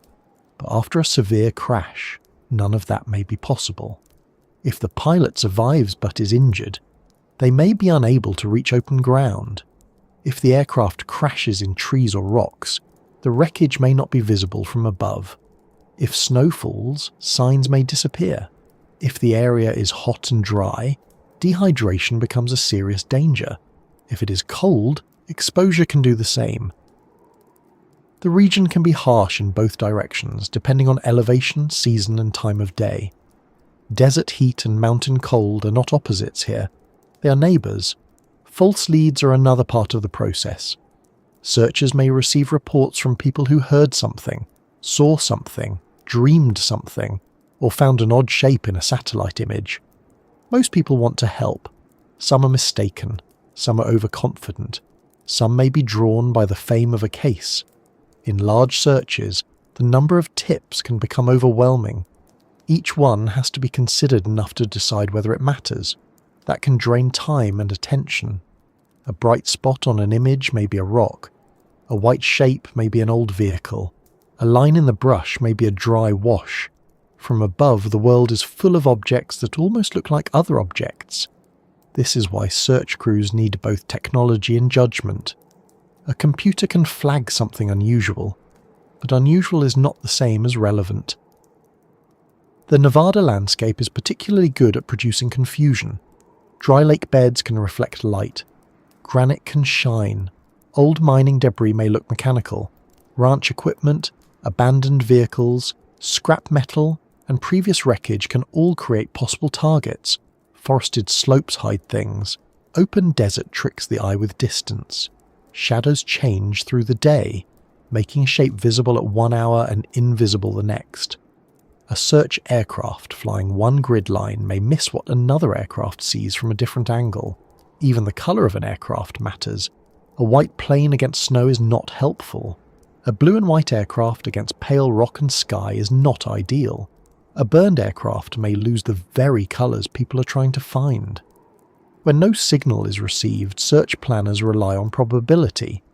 They ask where the aircraft was likely to go, how much fuel it had, what the pilot intended, what the weather was doing, where terrain risks were highest, and where previous reports place it. They may use radar fragments if available. They may examine cell phone data, witness statements, airport information, and personal habits. Did the pilot prefer scenic routes? Did they know certain valleys? Were they scouting a location? Did they mention a landmark? Did they have survival gear? Each answer adjusts the search, but probability is not certainty. A crash can occur outside the most likely area. That is why the search can feel unfair. The most logical plan may still miss the real site. There is also a deep difference between knowing that a plane crashed and knowing where it crashed. Those can be separated by a huge amount of land. After fuel endurance is exceeded, officials may know the aircraft is no longer flying. That sounds like an answer, but it is only the first answer. It does not tell them whether the aircraft came down in Nevada, California, a ridge, a valley, a lake, a forest, a ravine, or a slope too steep to reach safely. The uncertainty remains spread across the map. For the families and friends waiting, silence becomes its own event. Every hour without a signal is information, but not enough information. No ELT signal may mean the aircraft did not crash hard enough to activate it, or it may mean the beacon failed, or it may mean the antenna was damaged, or it may mean terrain blocked the signal, or it may mean the search is in the wrong area. No radio call may mean the pilot had no time, or no power, or no reception, or no awareness of how serious the problem had become. Each absence has several possible meanings. That is what makes it so hard. Silence does not explain itself. This is also why the phrase "vanished without a trace" can be misleading. Many aircraft that seem to vanish do leave traces. but the traces may be too small, too hidden, or too delayed to help at first. A broken branch pattern on a slope, a small burn scar, a torn piece of fabric, a glint seen only in late afternoon. A personal item found by a hiker, a debris field discovered when snow melts, a wreck spotted by chance during another search. The trace exists, but the land is too large and the timing is wrong. The aircraft has not left the world. It has left the usual systems by which the world finds things.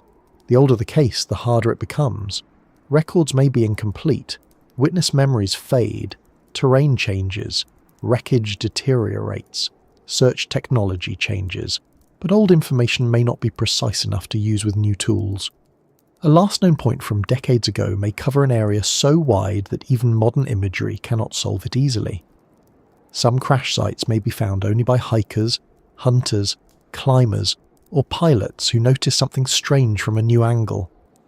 Others may remain hidden indefinitely. This is not because they are protected by mystery.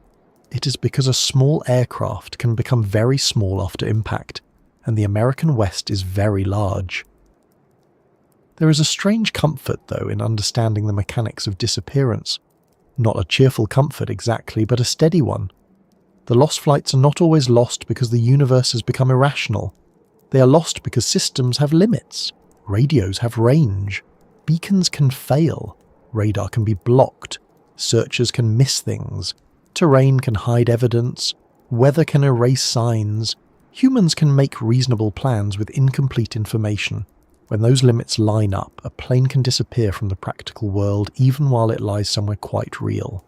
This does not make the stories less serious. It makes them more human. Behind every missing aircraft is a set of ordinary expectations interrupted. A pilot expected to return. A person expected to meet them. A runway expected to receive them. A radio expected to answer. When none of that happens, the search begins with procedures and maps, but it is powered by something much simpler. People trying to close the gap between departure and knowledge. In the Nevada Triangle, that gap can become very wide. The mountains interfere with signals. The desert expands search areas. Old equipment may fail at the worst moment. Small aircraft may not leave enough data behind. Search crews may find older wreckage before they find the aircraft they came for. And each time that happens, the region's reputation grows, not because every case is supernatural, but because each one demonstrates how easily a flight can slip beyond the reach of ordinary certainty. And one disappearance, more than any other, showed the world how this could happen even to a pilot who was famous, experienced, and widely admired. It began with a morning takeoff from a private airstrip in Nevada, a short flight that should have ended quietly, and a missing aircraft that drew searchers, satellites, aircraft, volunteers, and experts into one of the most public aviation searches of its time. The name that brought the Nevada Triangle out of aviation circles and into the wider public imagination was Steve Fossett. Before his disappearance, the phrase itself had floated around in stories, local reporting, pilot conversations, and documentaries, but it was still something many people had never heard. Then a world-famous aviator took off from a private ranch in Nevada, did not return, and suddenly the old stories of lost aircraft over the desert and Sierra Nevada felt much less distant. Fossett was not the kind of pilot people could easily dismiss as inexperienced or careless. He was an adventurer in the full, practical sense of the word. He had crossed oceans, broken records, flown balloons, sailed boats, and built a public life around doing difficult things that most people would rather read about from a comfortable chair with a cup of tea nearby. He was known for taking calculated risks, and that word calculated matters. He was not famous because he wandered into danger blindly. He was famous because he understood equipment, endurance, preparation, weather, and the discipline required to keep going when a journey became hard. That is one reason his disappearance unsettled so many people. When a beginner disappears in difficult terrain, the mind may sadly reach for simple explanations. Maybe they did not understand the weather. Maybe they did not know the mountains. Maybe they push beyond their abilities. But when someone like Fossett disappears, those simple comforts are harder to hold. Experience does not make a pilot invincible. It does not flatten mountains, calm downdrafts, or thicken hot, thin air. But it does make people pause and ask, if this could happen to him, what exactly happened out there? On the morning of September 3rd, 2007, Fossett took off from the Flying M Ranch, a private airstrip near Smith Valley, Nevada, in a Belanca 8 KCAB Super Decathlon. He was expected to be on a short local flight, and when he failed to return, the search began later that day. The NTSB report states that no emergency radio transmissions were received and no emergency locator transmitter signal was received from the aircraft. That silence shaped everything that followed. A missing aircraft with a clear distress signal gives searchers a starting point. Not always an easy one, but something. A missing aircraft without a signal leaves people with possibilities. Fossett had not filed a flight plan for the local flight, so search teams had to work with what they could gather, where he left from, what he may have intended to do, how much fuel he likely had, what terrain he could have reached, what the weather was doing, and where an experienced pilot might have flown on a brief morning outing. That is not nothing, but it is not the same as a line on a map with a bright red mark at the end saying, "Here." The early search had an urgency that anyone can understand. A person might have survived a forced landing. They might be injured but alive. They might be waiting near the wreckage, unable to walk out. They might have water, or they might not. They might be in desert heat, mountain cold, or somewhere between the two. In the first hours and days, hope has a practical purpose. It moves aircraft into the sky. It moves crews across maps. It keeps people alert through long briefings and short nights.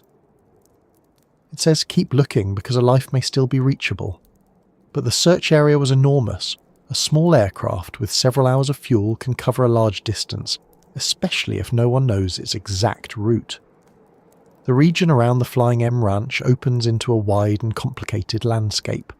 To one side are desert basins and open spaces. To another are mountain ranges and high ridges. Farther away rise the eastern slopes of the Sierra Nevada.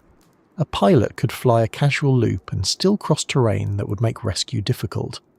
A pilot could turn away from one area and enter another before anyone on the ground knew the difference. Searchers used aircraft, ground teams, maps, radar information where available, and reports from the public. Civil Air Patrol played a major role in the effort, and contemporary accounts described a large search involving many aircraft, with crews scanning remote country for any sign of Fossett or his plane. Smithsonian Air and Space magazine reported that the Civil Air Patrol led the search after Fossett and his airplane went missing on September 3rd, 2007. It is easy to underestimate what those search flights are like. From the outside, an aerial search can sound almost simple. Fly over the area, look down, find the plane. But the reality is slow, tiring, and often frustrating. Search crews may fly grid patterns for hours, staring at terrain that repeats itself in rough shapes. Rock, brush, shadow, dry washes, slopes, tree cover, old mining debris, pale dirt, dark gullies. The eye begins to search for anything that does not belong, but the land is full of things that almost do not belong. A glint can be a can, a white shape can be a rock, a straight line can be an old fence, a shadow can look like a wing until the aircraft changes angle and it becomes nothing at all. Then there is the motion of the search aircraft itself. It is not a quiet office with a magnifying glass. It can be hot, bumpy, cramped, and repetitive. The same winds and terrain that make the region risky for missing pilots also affect the pilots and observers looking for them. Search crews must manage their own safety while trying to find someone else. They cannot simply dive toward every suspicious shape or fly close to every ridge without risk. A search aircraft can become part of the emergency if it is pushed too far, and nobody wants to add a second missing plane to the story, because that is a terrible way for the universe to make a point. In Fossett's case, the search became national news. His fame brought attention, resources, and public involvement. Volunteers examined satellite images online, trying to spot wreckage from above. Wired reported that tens of thousands of volunteers joined a distributed search, examining imagery across a huge area. It was one of those moments when modern technology seemed as if it should be able to solve an old problem. Thousands of people, countless screens, satellite views, aircraft in the air, teams on the ground. Surely somewhere in all of that the missing plane would appear, but it did not. And that failure was not because people were lazy, or because the search was casual, or because the story needed more drama. It was because the terrain was vast, the clues were weak, and the wreckage, as it turned out later, was not where early search efforts were concentrated. The land had more hiding places than the search had certainty. That is the plain and difficult truth. During the search, crews reportedly found other old aircraft wreck sites. Wired reported during the 2007 search that searchers had discovered 7 previously unknown plane wrecks while looking for Fossett. That detail belongs near the centre of any serious discussion of the Nevada Triangle, because it shows how this region gathers aviation history in its terrain. Searchers were looking for one man and one airplane, but the land answered with older evidence from other flights. It was as if the searchlight had passed over not only the current mystery, but layers of previous ones. There is something deeply sobering about that. Each old wreck was once new. Each one had its own day of departure, its own overdue moment, its own search, its own waiting families or friends. Time turns an emergency into a record, then into a coordinate, then sometimes into debris weathering on a slope. From the air, old wreckage can look like just another strange shape. On the ground, it is a reminder that every aviation statistic began as someone's plan for the day. As the days passed in Fossett's search, hope had to share space with uncertainty. No confirmed crash site, no beacon, no radio call, no survivor signal, no clear route. For people watching from far away, the case became strange quickly. Here was a famous adventurer, a skilled pilot, a man whose life had been defined by returning from difficult journeys, now missing after what should have been a short local flight. The more time passed, the more room opened for speculation. Some people wondered whether he had survived somewhere remote.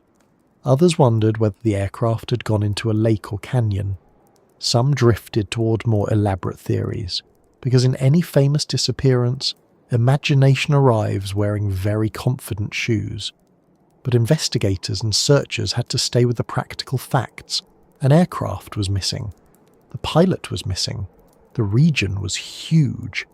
The likely explanations included weather, terrain, mechanical trouble, disorientation, or a crash that left little visible evidence. None of those explanations were satisfying, but search and rescue is not built around satisfaction. It is built around probability, evidence, and effort. The official search eventually ended without finding him. That does not mean everyone stopped caring. It means that the active operation reached the point where continued searching with the available information was no longer producing useful leads. That is a painful threshold. People like clean endings. They like doors that close firmly. A missing aircraft gives no such kindness. It leaves the story open, and people have to live near that opening. For more than a year, the answer remained hidden. Then, in September 2008, a hiker named Preston Morrow found identification cards and cash belonging to Fossett in the Sierra Nevada near Mammoth Lakes, California. That discovery shifted the case sharply. It turned the search toward a new area, and soon afterward, search teams found the wreckage of Fossett's aircraft. Reporting at the time said the aircraft wreckage was found on a remote mountainside in the Sierra Nevada, and investigators later recovered human remains from the crash site. Think about that sequence. The massive search did not find the aircraft. A hiker found personal items more than a year later. Those items led searchers to the wreckage. It was not a satellite volunteer, not a dramatic final transmission, not a miraculous signal finally waking up after months of silence. It was someone on the ground, moving through remote terrain, noticing things that did not belong. A few small objects on a large mountain changed the case. That is one of the clearest examples of how scale works against searchers. From the air, an entire wrecked aircraft had been missed. From the ground, a few personal items were enough to reopen the trail. Neither fact is contradictory. Both are true. Aircraft wreckage can be hard to see from above, especially in rugged terrain. A hiker can notice something small at human scale that a search crew could never distinguish at speed and altitude. The Earth is large from an airplane. It is detailed from a boot. The crash site itself told a more grounded story than many of the theories had suggested. According to the NTSB, the probable cause of the crash was Fossett's inadvertent encounter with downdrafts that exceeded the climb capability of the airplane, with downdrafts, high-density altitude and mountainous terrain contributing to the accident. AOPA summarised the finding in practical terms. Weather modelling indicated downdrafts in the accident area, and the aircraft's climb capability under the density altitude conditions was not enough to overcome them. There is no need to decorate that explanation. It is severe enough by itself. A Balanca Super Decathlon is a capable light aircraft, often used for aerobatics and flight training, but every aircraft has limits. At high density altitude with downdrafts near mountainous terrain, the margin can narrow. A pilot may be flying normally 1 minute and then find that the air is descending faster than the aircraft can climb. If terrain is close, there may not be enough time or room to escape. The airplane is not choosing to fail. The pilot may not have made one obvious catastrophic mistake. The environment may simply have removed the available options. That kind of accident is especially hard for the public to process because it does not provide a villain. There is no single broken part to point at. No thunderstorm everyone could see from miles away. No final radio call saying exactly what went wrong. The cause is a combination of air movement, aircraft performance, altitude, terrain, and timing. It is not simple in the emotional sense, even if it is understandable in the technical sense. Fossett's case also shows how the Nevada Triangle can transform from mystery into lesson without losing its gravity. At first, the disappearance seemed almost impossible. How could such a prominent pilot vanish? How could so many searchers find nothing? How could a plane be missing in an age of satellites and aircraft and digital maps? But once the wreckage was found, the answers were not impossible. They were practical and uncomfortable. He had crashed in mountainous terrain. There had been no successful emergency signal. The wreckage had been difficult to locate. Downdrafts and density altitude had likely overwhelmed the aircraft's ability to climb. In other words, the story did not end with magic. It ended with mountain flying. And mountain flying, as we have seen, deserves respect. The same air that looks harmless from a valley can move violently over a ridge. A flight that seems local can still enter serious terrain. Experience helps, but it does not cancel physics. A famous pilot in a small aircraft is still a pilot in a small aircraft. The mountains do not become lower because the person approaching them has broken records. The air does not become denser because the world knows his name. There is also something very human in how people reacted after the wreckage was found. Some felt relief that the search had an answer. Some felt sadness sharpened by confirmation. Some were struck by the fact that it had been so close to discoverable and yet hidden for so long. That is a painful kind of closeness. The wreckage had been out there all along, not in another realm, not beyond explanation, but on a mountain slope, waiting in weather and silence while people searched elsewhere. This pattern repeats in many missing aircraft cases. The object is not gone from the world, it has gone from the knowledge of the people looking. There is a difference, and it is a difficult one. The land knows nothing, but it holds everything. Searchers must turn absence into location, silence into evidence, and guesswork into a path. Sometimes they succeed quickly, sometimes they succeed late, sometimes they do not succeed at all. Fossett's disappearance also changed how many people thought about the region. It gave the Nevada Triangle a modern face, one tied not to rumour alone but to a documented accident, a major search and an official investigation. It reminded pilots and non-pilots alike that the Sierra Nevada and nearby desert ranges are not passive scenery. They are serious flying country. It showed the limits of search technology in rough terrain. It showed how a missing aircraft can generate theories when facts are scarce, and it showed that the final explanation, when it comes, may be both ordinary and deeply unsettling. There is a quiet lesson in the way the case moved from public mystery to technical report. The headlines asked where he was. The search teams asked where to look. The theories asked what strange thing might have happened. The NTSB asked what conditions existed, what the aircraft could do, what the weather was doing, and how those factors met at the crash site.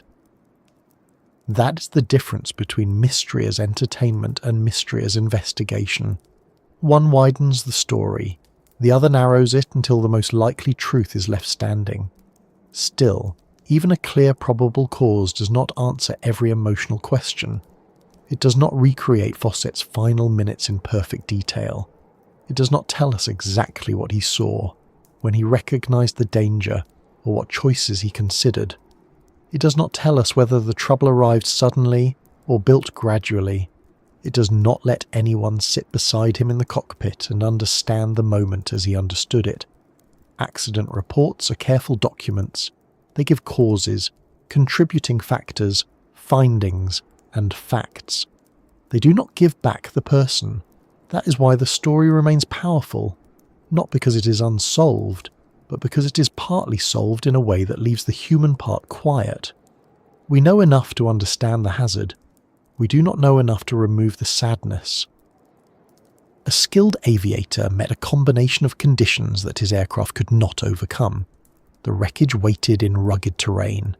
A huge search missed it. A hiker found the trail a year later. The official explanation pointed to the same forces that make the entire region difficult: downdrafts, high-density altitude, and mountains. From there, the Nevada Triangle becomes less like a single legend and more like a warning label written across a very large landscape. Not a warning that says, "Do not fly here." People do fly here, and many do so safely. It is more specific than that. It says, "Do not mistake clear air for easy air. Do not mistake experience for immunity. Do not mistake open land for searchable land. Do not assume a signal will save you. Do not assume the map contains all the difficulty. Do not assume the sky is empty just because you cannot see what it is doing." Fossett's search shook the desert because it exposed the gap between modern confidence and physical reality. We like to believe that famous people are easier to find, that technology can cover any area, that aircraft leave traces too obvious to miss, and that a massive search will turn up answers quickly. His case pushed against all of that. It showed that a plane can vanish in practical terms even when everyone is looking. It showed that the Sierra can hide wreckage from aircraft and satellites. It showed that the final clue may be small, ordinary, and found by chance. And after this case, it becomes easier to understand why the Nevada Triangle attracts theories about military secrets and restricted skies. When a famous aircraft can disappear so completely for so long, people naturally start asking what else the region might hide. The terrain is difficult enough on its own, but Nevada also has another layer above the desert: airspace shaped by military training, classified programs, test ranges, and places that have encouraged speculation for decades. To understand the full reputation of this region, we have to look not only at mountains and weather, but at the controlled and secretive sky that sits over parts of it. The desert does not only keep secrets on the ground. In Nevada, it keeps them in the air as well. Not in the sense of a glowing doorway hidden above the sand, or a silent machine that reaches out and plucks aircraft from the sky. The real situation is more practical. and in some ways more interesting. Over parts of Nevada, the sky is not simply open space. It is divided, assigned, restricted, watched, avoided, entered by permission, and used for some of the most complex military flying in the United States. To someone standing on a lonely road, it may not look that way. The sky above the desert appears enormous and empty. A few clouds perhaps, a pale blue distance, maybe the faint line of a jet contrail if the air is cold enough up high. The land below may look even emptier, dry basins, low scrub, fenced roads, distant mountains, and the occasional sign reminding you that turning down the wrong track is a very poor hobby. But aviation maps tell a different story. They show invisible borders, restricted areas, military operating areas, special use airspace, altitude blocks, warning notes, frequencies, procedures. Places where civilian pilots must pay attention not only to terrain and weather, but to the rules of a sky that is busy even when it looks vacant. This is where the Nevada Triangle becomes easy to misunderstand.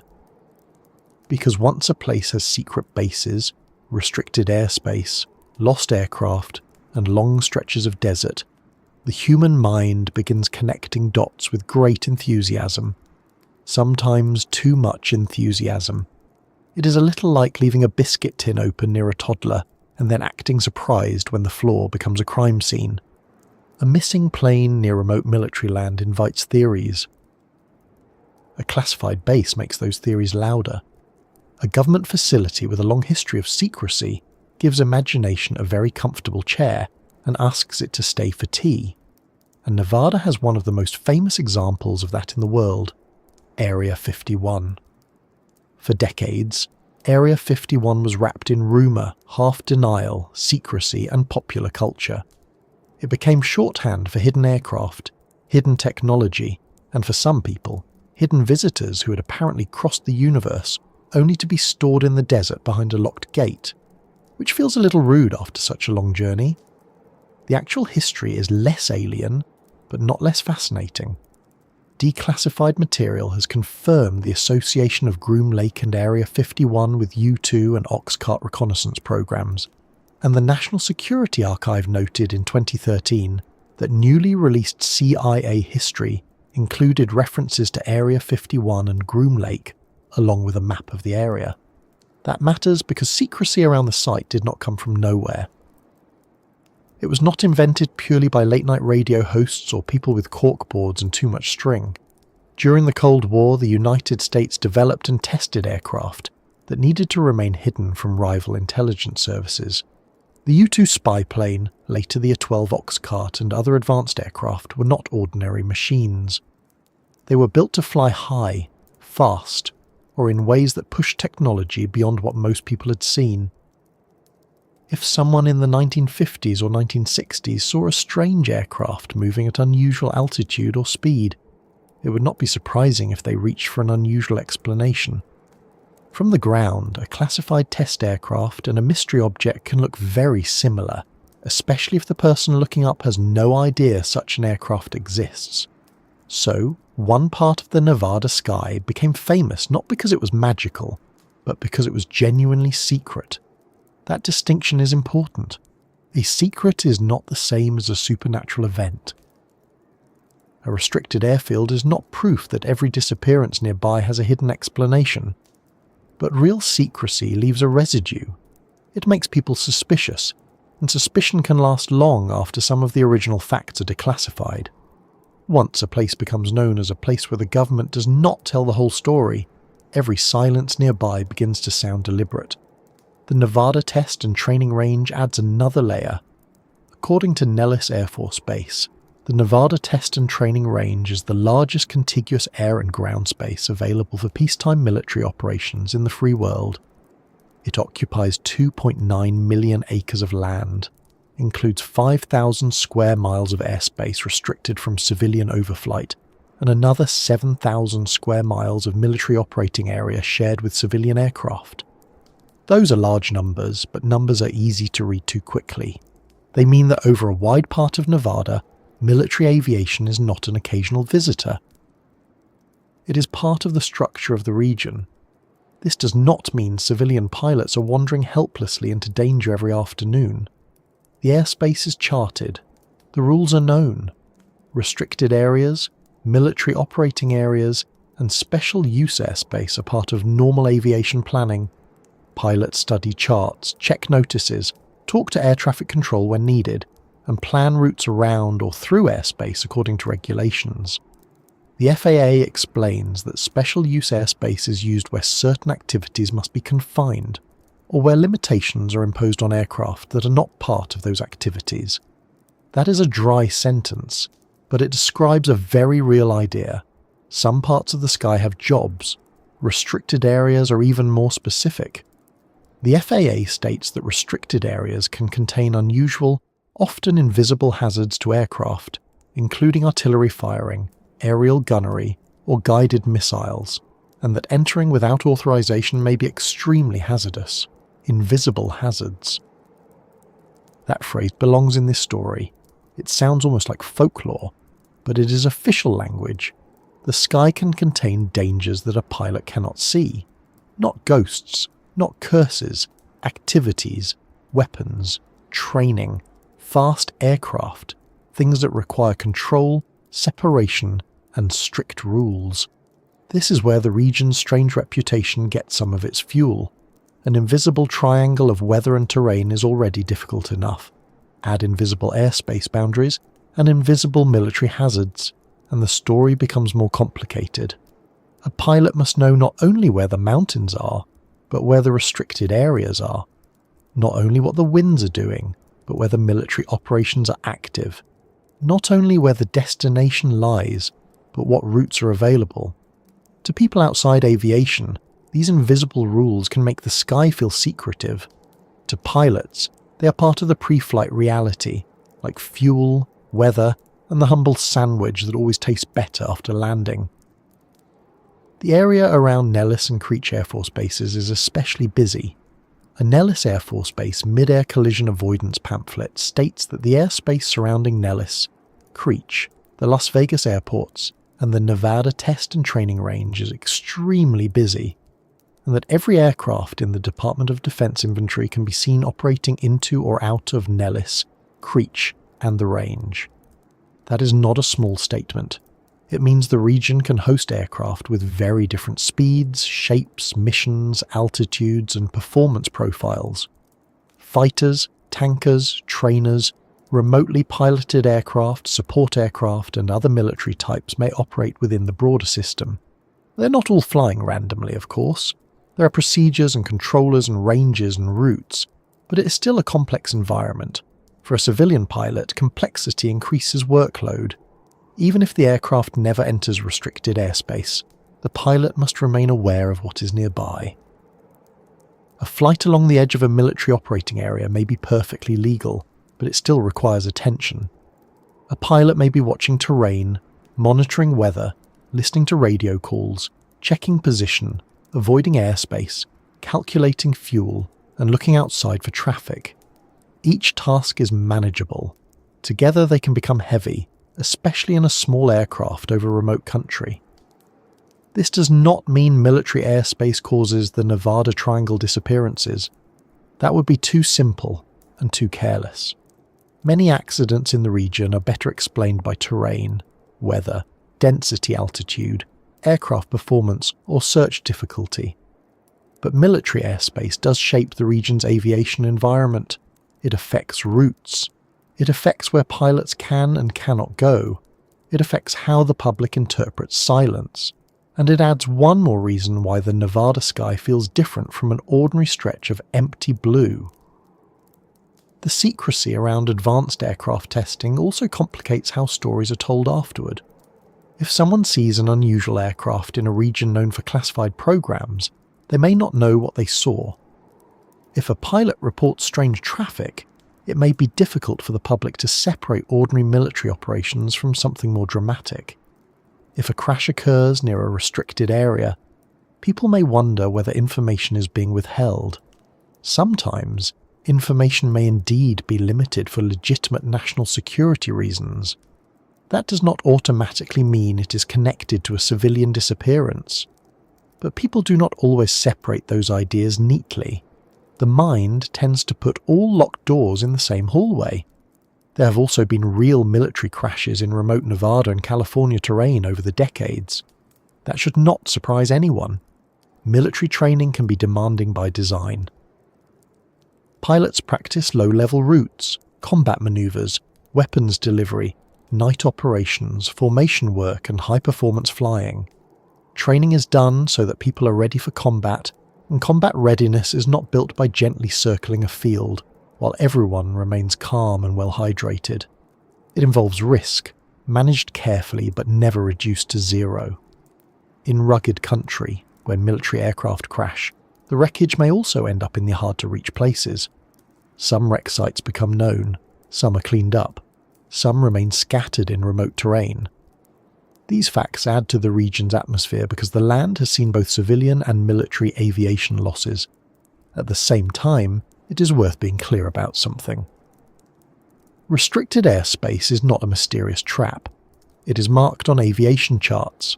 Pilots are trained to understand it. Air traffic control and military agencies coordinate its use. Military operating areas are not automatically closed to civilian aircraft, though pilots are advised to use caution and obtain information about activity when possible. The sky may be complicated, but it is not lawless. In fact, much of the complexity exists to make it safer, to keep training aircraft where they should be, to warn other pilots, and to prevent a casual sightseeing flight from wandering into the middle of an exercise where aircraft are moving quickly and nobody has time for surprises. Still, the human imagination responds strongly to silence. If a civilian aircraft disappears near ordinary farmland, people may think first of engine failure or weather. If it disappears near remote Nevada ranges, the imagination takes a different route. It thinks of Area 51. It thinks of classified aircraft. It thinks of radar screens and sealed reports. It thinks of black projects and unknown technology. It may even think of lights moving in ways they should not move. The desert has become a stage for such ideas because real secrecy and real aviation history have already placed props there. The sensible approach is to hold two ideas at once. First, Nevada really does contain major military airspace, secretive facilities, and a long history of advanced aircraft testing. That is factual, not fantasy. Second, those facts do not mean that missing civilian aircraft were taken by secret machines, covered up by hidden agencies, or swallowed by restricted skies. Evidence still matters. Accident investigations still matter. Weather still matters. Wreckage still matters. A good story does not become stronger by ignoring the most likely causes. It becomes stronger by respecting them. In many ways, the military side of Nevada teaches the same lesson as the mountainside. The sky is not as simple as it looks. A clear view does not mean an uncomplicated environment. On the west side of the broader region, the Sierra Nevada reshapes wind and hides wreckage. In the Nevada interior, special use airspace reshapes routes and adds invisible boundaries. In both cases, the danger is often not visible to the untrained eye. A passenger sees open sky. A pilot sees airspace, terrain, frequencies, winds, altitudes, fuel calculations, and possible escape routes. A military controller sees range activity, traffic flows, mission requirements, and separation. A search planner sees last known positions, fuel endurance, terrain grids, and probabilities. The same sky contains many different maps. That may be the most useful way to understand the silent horizons of Nevada. They are not empty, they are layered. One layer is physical: mountains, desert, ridges, heat, wind. Another is technological: radios, transponders, radar, emergency beacons, satellites. Another is regulatory: restricted areas, military operating areas, routes, procedures. Another is historical: Cold War secrecy, reconnaissance programs, test flights, old wreckage, search stories. And another is emotional: families waiting, pilots planning, observers wondering, storytellers filling in the gaps. When a place has that many layers, silence feels heavier. A missing signal is not just a missing signal. It seems to fall into a landscape already known for quiet. A route deviation is not just a route deviation. It passes near areas people have heard about in rumours. A lack of public information is not simply lack of information. It becomes, to some minds, proof that someone knows more. And maybe sometimes someone does know more about military operations in general, because classified work exists. But that is not the same as knowing why a small plane failed to return from a mountain flight. Those are different questions, and they deserve different standards of evidence. This is one reason the Nevada Triangle is so durable as a modern mystery. It sits at the meeting point of two types of unknown. The first is the natural unknown. What exactly did the weather do? Where did the aircraft go? How did the crash unfold? Why did the signal fail? Where is the wreckage? The second is the institutional unknown. What is being tested? What is restricted? What is classified? What is not visible to the public?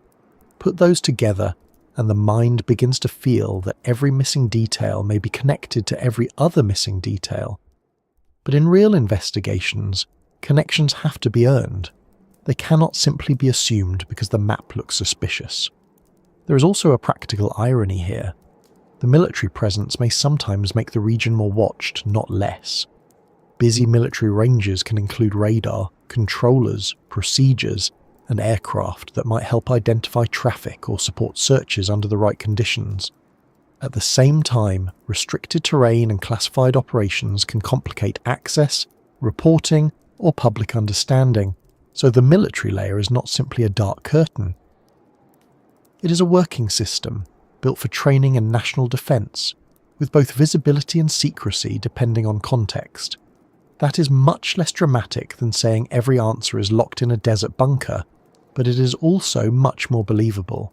And then, of course, there is Area 51 itself sitting in popular culture like a large magnet for speculation. Its confirmed connection to programs such as the U-2 and Oxcart explains why unusual aircraft were once seen in the region, and why people who saw them might not have received clear answers. That history does not prove the wildest claims. It does explain why the wildest claims found such good soil. If strange aircraft really were tested there, and if officials really did keep the site secret for years, then public suspicion did not grow from nothing. It grew from the gap between what people saw and what officials could say. But there is a difference between a gap and an answer. A gap is where investigation begins. It is not where investigation ends. The Nevada Triangle has many gaps: missing aircraft, incomplete signals, rough terrain, old wrecks, restricted airspace, classified history. Each gap invites a story. Some stories are reasonable, some are not. The task is to let the evidence lead, even when the evidence leads to something less exciting than a secret aircraft encounter. A downdraft does not sell as many posters as a UFO, but it has brought down more airplanes. That might sound disappointing at first, but it is not. The real world is already complex enough. A pilot navigating near military airspace while crossing desert and mountain terrain is not living a simple story. Search crews trying to locate wreckage near ridges, ranges, and remote basins are not facing a simple task. A classified airfield that once helped develop aircraft far ahead of public knowledge is not boring. We do not need to add impossible explanations to make this landscape worth understanding. The factual version has plenty of weight. In the end, the military airspace over Nevada contributes to the Nevada Triangle, not by proving a hidden cause, but by changing the atmosphere of the story. It makes the sky feel managed and secret at the same time. It gives pilots more to consider. It gives outsiders more to wonder about. It creates a setting where ordinary aviation accidents can be interpreted through the lens of secrecy, and where secrecy itself becomes part of the legend. The horizon remains silent not because it is empty, but because much of what happens there is technical, restricted, routine to insiders, and difficult for the rest of us to see. So as we look across that horizon, It helps to keep our feet on the ground, at least for the moment. There are real bases, real ranges, real military aircraft, real restrictions, real reasons for secrecy. There are also real mountains, real winds, real heat, real downdrafts, and real crash investigations that point to those forces again and again. The Nevada Triangle sits where these realities overlap. That overlap is enough to make the place feel strange without asking it to become impossible. And while the restricted skies of Nevada add a powerful layer to the story, the western edge of this region has a more physical barrier waiting in plain sight. It does not need fences, guards, or classified maps. It rises in granite and snow, catches the wind, changes the weather, and turns flight planning into a serious conversation with altitude. The Sierra Nevada is not a rumour. It is a wall, and for aircraft crossing this part of the world, it may be the most important presence of all. The Sierra Nevada is one of the main reasons the Nevada Triangle cannot be understood as only a desert story. The desert matters, of course. The heat matters. The distance matters. The restricted airspace and old military ranges matter, but along the western side of this whole subject stands a mountain range that changes almost everything about flight. It changes the wind, it changes the weather, it changes aircraft performance, it changes the pilot's choices, it changes the search afterward. If the desert gives a missing aircraft room to vanish, the Sierra Nevada gives it height, shadow, snow, rock, and places where even a careful search can miss what it is looking for. From far away, the Sierra Nevada can look like a clean line on the horizon, a long wall of pale granite and dark forest, sometimes capped with snow, rising beyond the dry basins of eastern California and western Nevada. From an airline window, it may look almost orderly. Peaks and ridges arranged in rows, valleys cut between them, lakes shining where the light catches them. It can look calm. But a mountain range seen from a distance is not the same as a mountain range flown at low altitude in a small aircraft. Distance makes mountains look still. Flying near them shows how active they really are. Mount Whitney in the Sierra Nevada reaches 14,494 feet and is the highest peak in the 48 conterminous United States, with steep eastern streams dropping toward Owens Valley and granite slopes that are far more serious than they may appear on a simple map. That single fact gives a useful sense of scale. This is not a minor range. This is high country. A pilot crossing near the Sierra is not simply passing over rough land. They may be dealing with terrain that climbs into altitudes where small aircraft performance changes, where weather can shift quickly, and where the margin between safe flight and terrain becomes something that has to be managed carefully. The eastern side of the Sierra is especially important in this story. In places, the land rises sharply from dry valleys toward high ridges and peaks. A plane flying from the Nevada side or from the eastern California desert may approach what looks like a clear route and still face a serious climb.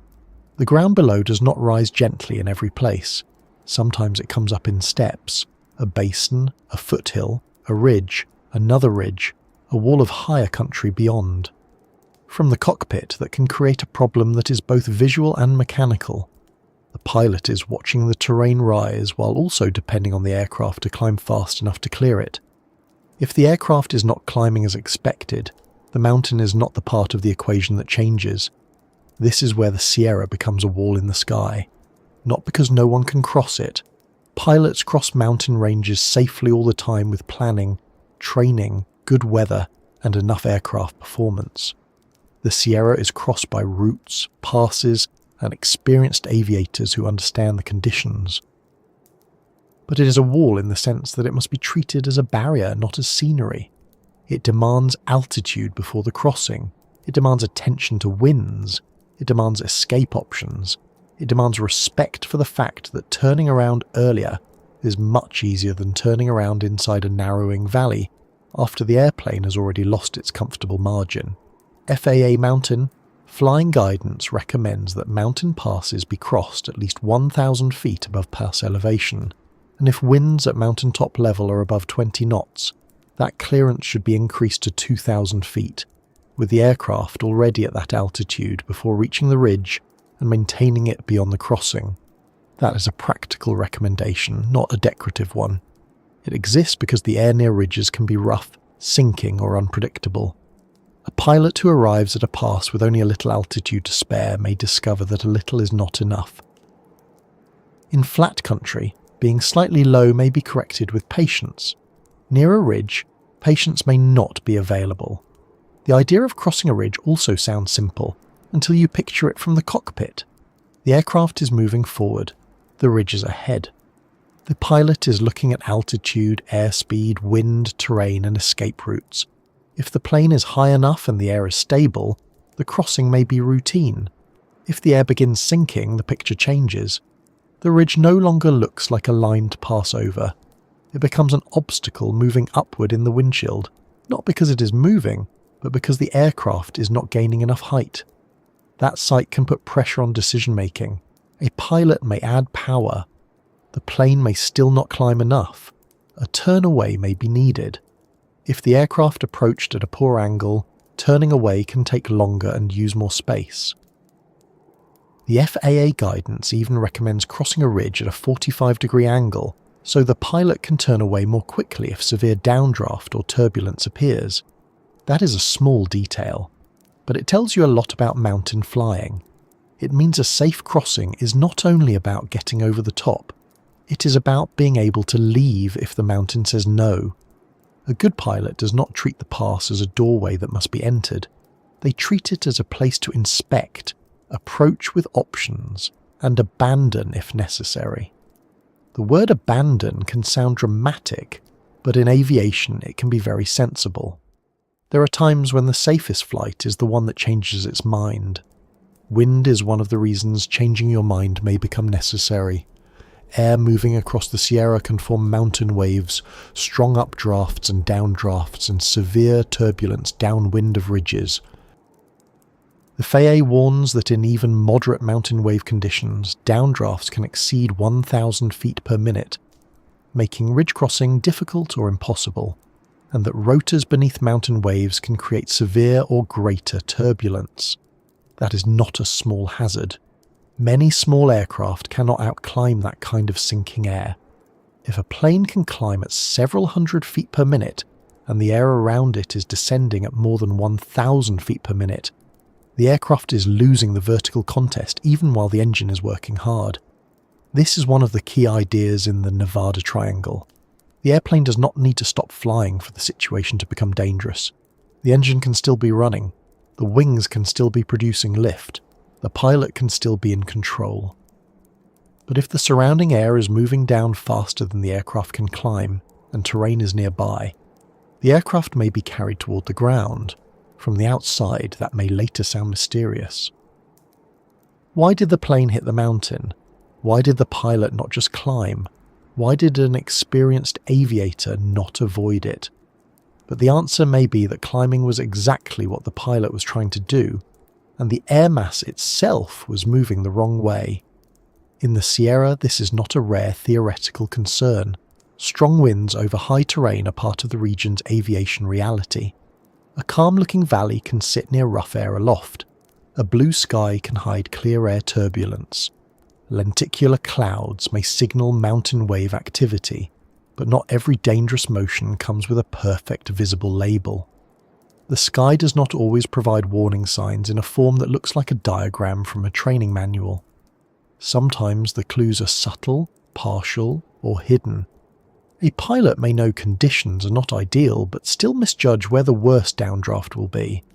And in mountain flying, a small misjudgment near terrain can matter more than a large one over flat land. Heat adds to the problem. The Sierra does not exist in isolation. It rises beside dry valleys and desert regions where temperatures can be high, especially in summer. Warm air is less dense than cool air. Higher altitude also means less dense air. Combine high terrain with warm temperatures, and density altitude becomes a serious planning issue. The FAA notes that density altitude problems have led many pilots into situations their aircraft could not handle, and it emphasises that aircraft performance is affected by density altitude. with normally aspirated engines losing horsepower as altitude increases. In plain terms, the airplane may look ready, sound ready, and be ready by every ordinary sign, but the air may not be giving it the support it needs. That can surprise people who do not fly. A runway is a runway, they may think. A plane is a plane. If it took off yesterday, it should take off today. But aircraft are not separate from the atmosphere. A light aircraft on a cool morning at low elevation is not performing in the same conditions as the same aircraft on a hot afternoon near high terrain. It may need more distance to take off. It may climb more slowly. Its propeller may be less efficient. The engine may produce less power. The pilot may need to lean the fuel mixture properly for high-altitude operations. Weight matters more, temperature matters more, runway length matters more, the mountain waiting ahead matters most of all. This is where the Sierra can make a simple plan complicated. A pilot may not be trying to do anything dramatic. They may be flying a short local route, sightseeing, repositioning, or crossing from one region to another. The weather may not look threatening, but the combination of high ground, warm air and wind can reduce the safety margin quietly. The aircraft may reach a ridge lower than planned. The pilot may circle to gain altitude, but the climb is slower than expected. A valley may offer a route, but not an easy escape. The wind may be favourable in one place, and unfavourable near the pass. None of this requires one major mistake. It can come from a series of small limits encountered in the wrong order. The Sierra also creates navigational pressure. In mountain country, pilots often navigate visually by passes, valleys, ridges, lakes, roads, and other terrain features. The FAA's mountain flying guidance notes that good visibility is important because pilots may need to identify particular passes or valleys visually, even when GPS is available. That statement may sound old-fashioned in a world full of moving maps, tablets, and satellites, but it is still true. A screen can show position, but it does not replace understanding the terrain outside. It does not guarantee that a valley has enough room to turn. It does not show every local downdraft. It does not make a pass safe simply because the line on the tablet crosses it. Visibility in the mountains is not only about seeing far, it is about seeing correctly. Haze can flatten distance. Smoke from wildfires, which is not uncommon in the broader western United States, can reduce visibility and hide terrain detail. Snow can make ridges blend together. Shadows can make a slope look less steep than it is. Bright sun can create glare off rock or snow. A pilot approaching a pass may think they are aligned with one drainage, and later realise they are looking at another. The consequences of being slightly misplaced are larger when the ground is high and the choices are few. Night makes this much worse. FAA Mountain. Flying advice warns that night flight in mountains can obscure visual navigation cues and make terrain clearance difficult or impossible. That is easy to understand even without flying. At night, the land disappears. Roads may show as faint lines of light in populated areas, but remote mountains may be black. A ridge without lights is still there. A valley without towns gives little sense of depth. A pilot relying on instruments and charts must be skilled, prepared, and aware of terrain at all times. For smaller aircraft, especially under visual flight conditions, night mountain flying can remove the very cues that make visual navigation possible. Even in daylight, the Sierra can be difficult to read from the air because the scale is so large. A ridge may look close but be miles away. A slope may look gentle but rise faster than the aircraft can climb. A valley may seem wide but narrow gradually until a turn becomes uncomfortable. Human vision evolved for walking, not for judging three-dimensional escape routes at aircraft speed among peaks. Pilots learn to compensate for that with training and experience, but the mountain still gets a vote, and the mountain's vote is usually written in rock. The wall also affects what happens after a crash. This is where the Sierra becomes part of the disappearance, not only the accident. A plane that goes down in a desert basin may be hard to find, but a plane that crashes in the Sierra can be hidden by trees, cliffs, gullies, snow, and broken terrain. A crash site may lie on a steep slope where aircraft overhead cannot see it clearly. Wreckage can be scattered downslope. A wing can be under timber. A fuselage can be burned and broken among dark rock. Snow can arrive and cover the scene completely.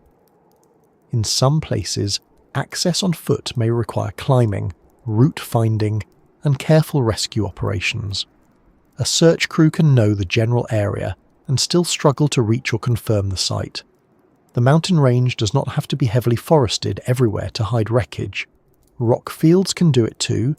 Granite blocks, avalanche chutes, talus slopes, and old debris flows can break the visual pattern. From above, wreckage is not always shaped like an airplane after impact.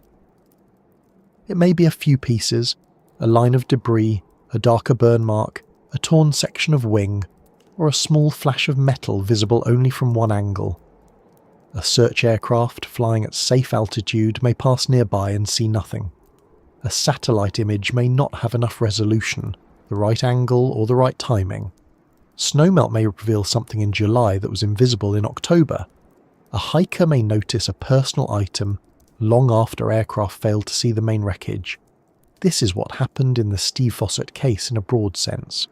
The original search did not locate the crash site, and the case shifted after a hiker found personal items near Mammoth Lakes more than a year later.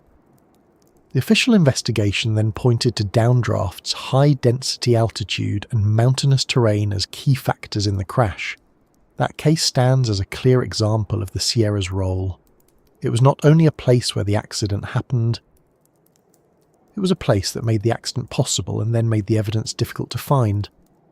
A wall in the sky also changes psychology. Pilots approaching a mountain range may feel the desire to continue because turning around can feel like surrender. The destination may be close. The weather may look acceptable ahead. The aircraft may be only a little lower than desired. The mind may say, "We can make it." That is a very human sentence. It appears in hiking, sailing, driving, business meetings, and assembling furniture without reading the instructions. Usually the cost is embarrassment. In aviation near mountains, the cost can be much higher. Good mountain flying culture tries to train that sentence out of people. It replaces "we can make it" with "we have enough margin" or "we do not go." Margin is the hidden word behind safe mountain flight. Extra altitude is margin, extra fuel is margin, cooler temperatures are margin, morning stability is margin. A route with escape options is margin. A pilot who is willing to turn back early is margin. A working radio, a flight plan, a locator beacon, and survival gear are margin. The Sierra takes margin seriously. A flight with generous margin may pass safely and uneventfully. A flight with thin margin may be one downdraft away from trouble. The aircraft may be the same, the pilot may be the same. The difference is the room left for the unexpected. For all of its danger, the Sierra is not an enemy. That matters too. It is easy in a story like this to make the mountains sound as if they are hunting aircraft. They are not. The Sierra Nevada is simply high, complex terrain with serious weather and limited access. It has been crossed safely by countless pilots. It is studied, respected, photographed, climbed, and lived near. It holds towns, trails, ski areas, lakes, forests, and roads. It is not a cursed wall. It is a real wall, and real walls require doors, ladders, or a decision not to cross today. That may be the calmest way to understand its place in the Nevada Triangle. The Sierra gives the region a hard western edge. It turns wind into waves. It turns heat and altitude into performance problems. It turns minor navigation errors into serious situations. It turns forced landings into survival problems. It turns crash searches into long, uncertain work. It gives ordinary aviation hazards a landscape where they can become severe. So when people ask why so many aircraft have been lost in the broader region, the Sierra Nevada is one of the answers standing in plain sight. Not the only answer, and not always the direct cause, but a major presence behind the pattern. A plane may leave Nevada under clear skies, cross toward California, and meet the range as a complicated set of ridges, winds, passes, and performance demands. The flight may be short on paper, the map may look simple. The sky may be blue, but the Sierra does not care how simple the map looks, and after an aircraft goes down there, the same wall that challenged the flight may challenge the search. A crash site can sit in a chute, among trees, beneath snow, or against a slope that searchers have already scanned from the air. It can wait through weather and seasons. It can become less visible with time, not more.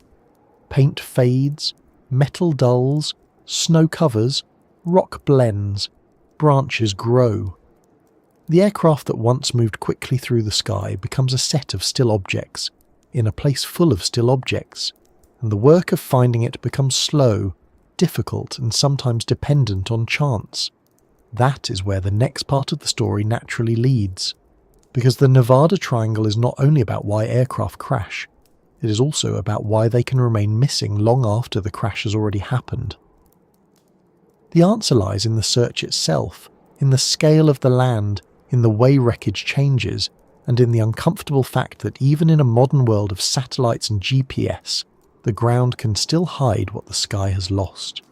A crash site does not always look like a crash site. That may be the most important thing to understand before imagining search aircraft moving over the Nevada desert and the Sierra Nevada mountains. From the ground, wreckage can be obvious when you're standing near it. A torn piece of metal catches the eye. A section of tubing lies where no natural object should be. A propeller blade, a tyre, a seat frame, a bit of painted fabric. All of it tells the human brain that something made by people has ended up in a place where it does not belong. But from the air, everything changes. Height turns detail into texture. Speed shortens the time available to notice. Sun glare makes bright things disappear. Shadows make dark things look ordinary. Trees cover objects. Snow covers everything. A whole aircraft can become a few small shapes on a slope that is already full of shapes. This is one reason wreckage in the Nevada Triangle can stay hidden for years, and sometimes for decades. It is not because the desert has a secret door. It is because the aircraft is small, the land is large, and the crash changes the aircraft into something much harder to recognize. Before impact, a plane has a clear shape: wings, tail, fuselage, windows, paint, movement. After impact, especially in mountains, it may no longer have that shape at all. It may be scattered across rocks, burned by fire, broken under trees, buried by snow, or folded into terrain so rough that searchers can pass near it without seeing anything useful. That last part is hard to accept, because we like to think that looking is the same as finding. It is not. Looking is only the beginning. Finding requires looking in the right place, from the right angle, at the right time, with the right clues, while the object is still visible enough to be recognized. That is a very long list of conditions, and the Nevada Triangle is very good at interfering with most of them. Searchers know this. Anyone who has flown a search pattern over rugged country understands that the ground below does not present itself politely. A Smithsonian Air and Space account from the Steve Fossett search described a Civil Air Patrol contour search through craggy peaks, badlands, arroyos, scrub, and rough air, with crews flying repeated turns and scanning terrain that was difficult even to look at for long periods. That kind of search is not a calm, sightseeing trip with a helpful arrow pointing to the missing aircraft. It is hours of intense concentration, often in turbulence, looking for something that may not look like what the mind expects to find. The first problem is scale. A small plane is not very large compared with a mountain range or a desert basin. A Cessna, a super decathlon, a small trainer, or a light private aircraft can seem substantial on a runway, especially if you're walking around it during a pre-flight check. But place the same aircraft against thousands of square miles of ridges, canyons, boulders, brush, and dry washes, and it becomes tiny. Break it apart, and it becomes smaller still. Burn off the fabric, dull the metal, scatter the pieces, and the recognizable airplane shape is gone. What remains may not be a plane to the eye. It may be only irregular debris in a place already full of irregular debris. The second problem is colour. People often imagine wreckage as shiny silver metal lying plainly against brown ground. Sometimes it is, but not always. Aircraft paint can burn. Fabric-covered aircraft can lose their covering almost completely in a post-crash fire. Metal can darken, oxidise, or collect dust. White paint can blend with snow or pale granite. Grey metal can blend with rock. Dark burned wreckage can blend with shadowed timber. A bright piece may be hidden under brush. A wing may lie flat, showing very little profile. Even a colour that seems obvious on the ramp can become surprisingly quiet in the wild. Fossett's wreckage gives a clear example of how much an aircraft can change after impact. A plane and pilot's summary of the NTSB findings reported that his airplane was found about half a mile from personal items discovered by a hiker in steep terrain with tall pines, boulders, rock outcroppings and grassy areas. The aircraft had broken into many fragments. The fabric covering was burned off the fuselage, and fire damage had spread to nearby pine trees. That is not an intact airplane sitting neatly in a meadow. That is a broken, burned debris field in terrain that already contains rocks, trees, slopes, and shadows. The third problem is timing. Searchers may look soon after a crash, but they may not know where to focus. If they search the wrong area at the right time, the wreck remains hidden. Later, when better clues emerge, weather may have changed the scene. Snow may fall, rain may move like debris, fire damage may become less distinct, vegetation may cover pieces. Seasonal light changes may make the site easier or harder to see. A crash site that might have been visible for a few hours under one angle of sunlight may vanish into ordinary texture by afternoon. It is a very unfair sort of hide and seek, and the landscape is playing without rules. Snow is especially effective. In the Sierra Nevada, snow can cover wreckage completely. From above, a crash site under snow is not merely hard to find, it may be invisible. Even advanced sensors have limits. During the Fossett search, Civil Air Patrol used the Archer imaging system, which could detect unusual objects more efficiently than the human eye. But Wired reported that the system depended on daylight, covered only a limited area at a time, and could not see underground, underwater, under snow, or through trees. That is a useful reminder. Technology is helpful, but it is not a magic lantern. If wreckage is under the wrong cover, the machine may be looking directly at the right place and still see nothing. Trees create the same problem in a different way. A canopy can hide wreckage from above while leaving it relatively visible from the side or from the ground. A wing lodged under branches may not reflect light upward. A fuselage beneath pines may be hidden by needles, limbs and shadows. Search aircraft cannot safely fly low and slow over every tree at every angle. Helicopters can do more, but even helicopters are limited by weather, fuel, terrain and safety. Ground teams can inspect closely, but they move slowly, and in steep country every mile may require serious effort. So a site can sit beneath trees while aircraft pass overhead, not far away, but too high, too fast, or at the wrong angle to see it. Rock fields hide wreckage in another way. A debris field on talus can become almost indistinguishable from the natural breakage around it. Granite and metal can both catch light. Shadows between boulders can look like holes, panels, or burned patches. Old mining debris, fencing, abandoned equipment, and natural formations can create false targets. Searchers may spot dozens of objects that seem worth checking. Each one takes time. Most turn out to be nothing. The actual wreckage may be one of many strange marks in a landscape full of strange marks. The fourth problem is search area. When an aircraft disappears without a strong signal, the possible area can become enormous very quickly. Search planners may know the departure point and the planned destination, but if the flight was local, informal, or not on a filed flight plan, the route may be uncertain. The pilot may have changed course, the wind may have pushed the aircraft, an emergency may have caused a diversion. The aircraft's fuel range may allow many possible locations.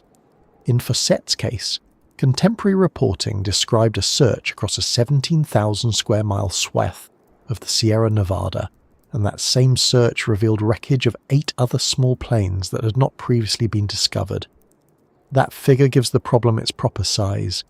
Searchers were not looking in a backyard. They were looking across a region larger than some countries' districts, full of terrain that actively resists easy inspection. The discovery of those other wrecks is one of the most striking details in the whole subject. It shows that hidden wreckage is not only possible, it has happened enough that a search for one missing aircraft can reveal the remains of others. In 2007, SFGATE reported that the Fossett search had revealed 8 other small plane wreck sites, and that one of them was believed by the Nevada Civil Air Patrol to contain the wreckage of Charles Ogle's Cessna, missing since a 1964 Oakland to Reno flight. That is the kind of fact that sounds like it belongs in a mystery program, but it is simply what happens when aircraft, mountains, time, and incomplete searches overlap. Think about that for a moment. A plane disappears in 1964. A family waits for answers. Decades pass. The world changes. Aircraft technology changes. Search technology changes. People who remember the original day grow older. Then, while crews search for a different missing pilot more than 40 years later, old wreckage appears. Not because it suddenly arrived. Not because it was placed there. It had been part of the terrain, unseen by the people who needed to see it. That is how large the silence can be. The 5th problem is that the crash may not happen where people expect. This seems obvious, but it causes enormous difficulty. Searchers begin with probabilities. They examine the intended route, likely altitude, fuel, weather, radar data, witness reports, and pilot habits. But an aircraft in trouble may leave the expected route. A pilot might turn toward lower terrain, away from weather, toward a road, toward a valley, or toward what looks like a safe landing area. A downdraft or loss of performance might carry the aircraft into terrain that was never part of the planned path. If the search is centered on the logical route and the aircraft is somewhere illogical, time is lost. Witness reports can help, but they can also be difficult to use. A person on the ground may see a low aircraft, hear an engine, or notice an unusual sound. They may report it honestly, but estimating direction, altitude, aircraft type, and exact time can be hard. In mountain country, sound can bend and echo. A plane seen for a few seconds may be misidentified. A witness may come forward after seeing news coverage, which can make the memory feel clearer than it really is. Searchers cannot ignore such reports, but they cannot treat every report as certain. Each clue has to be weighed, and during that weighing the clock keeps moving. The 6th problem is access. Finding something from the air is one challenge. Reaching it is another.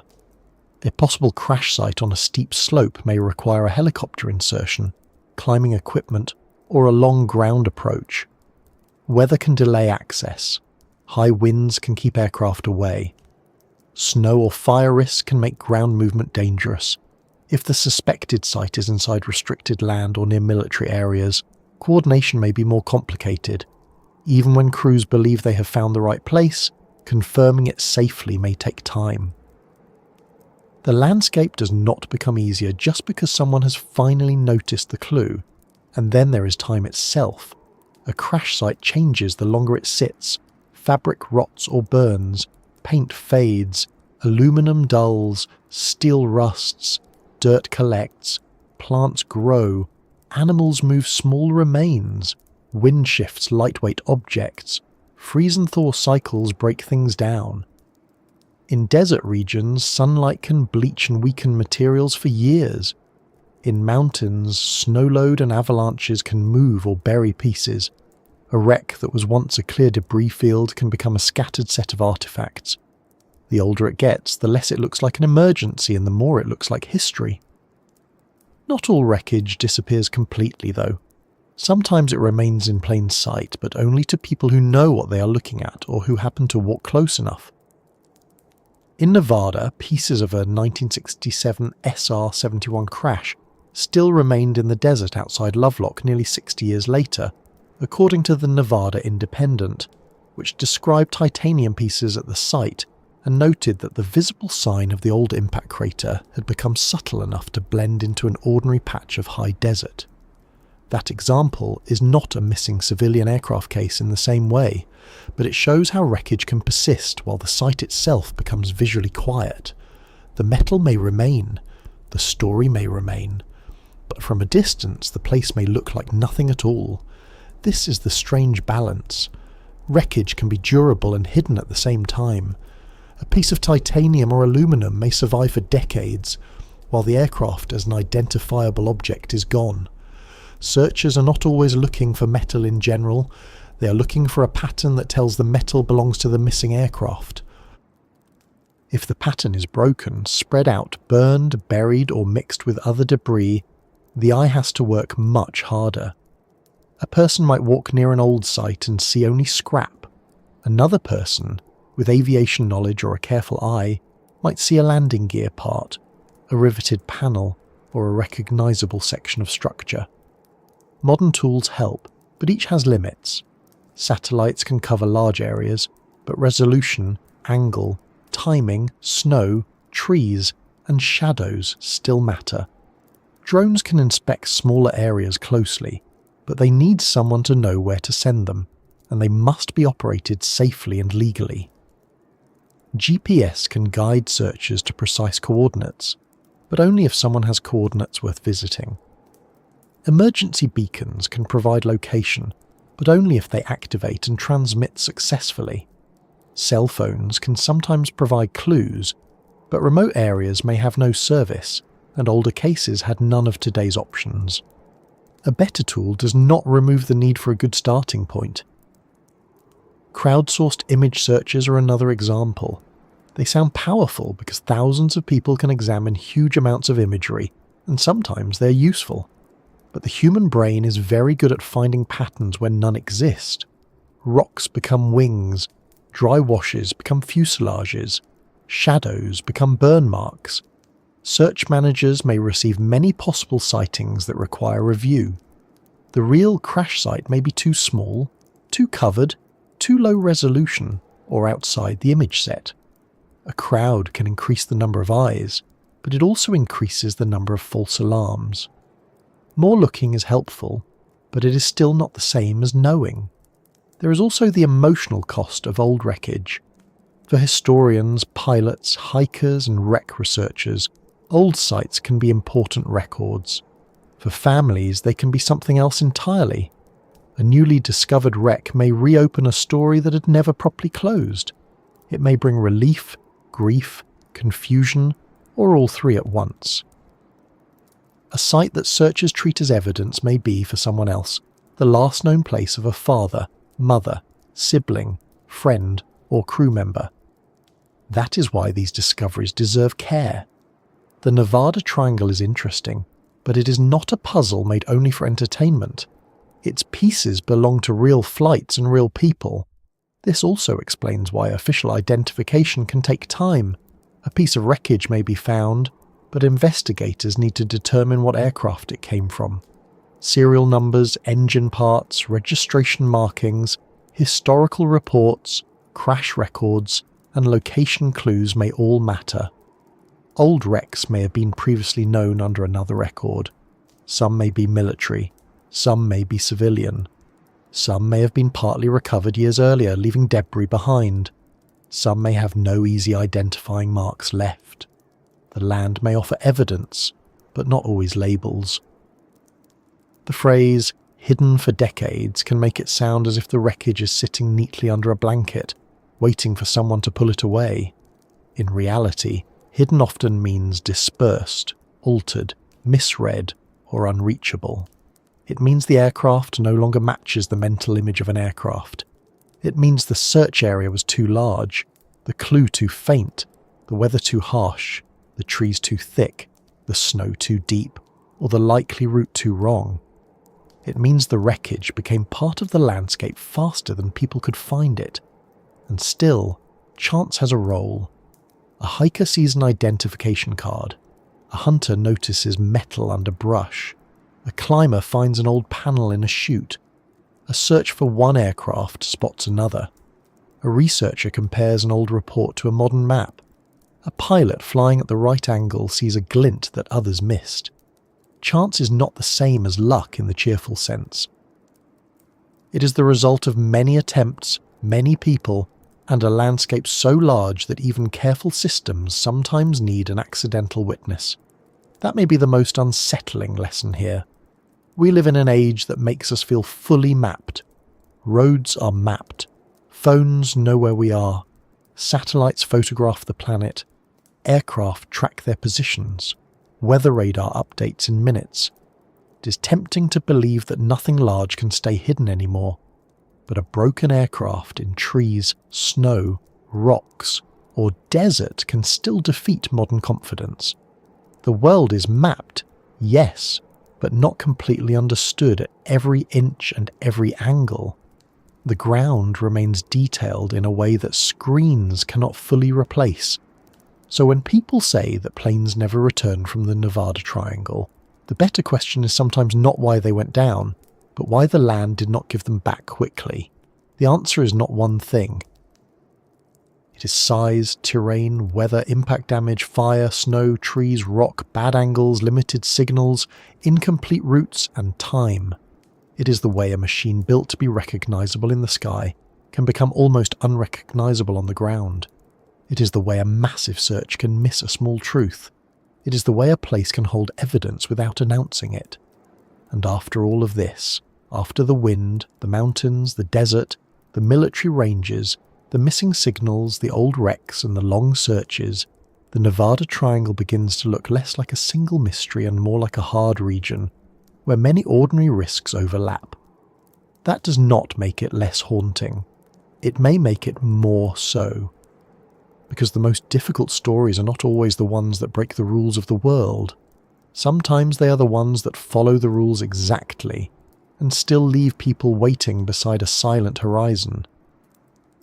And so, after moving through all of this slowly, after tracing the shape of the Nevada Triangle across desert, mountain, military sky, missing signals and wreckage that can wait for decades, we come back to the simplest part of the story.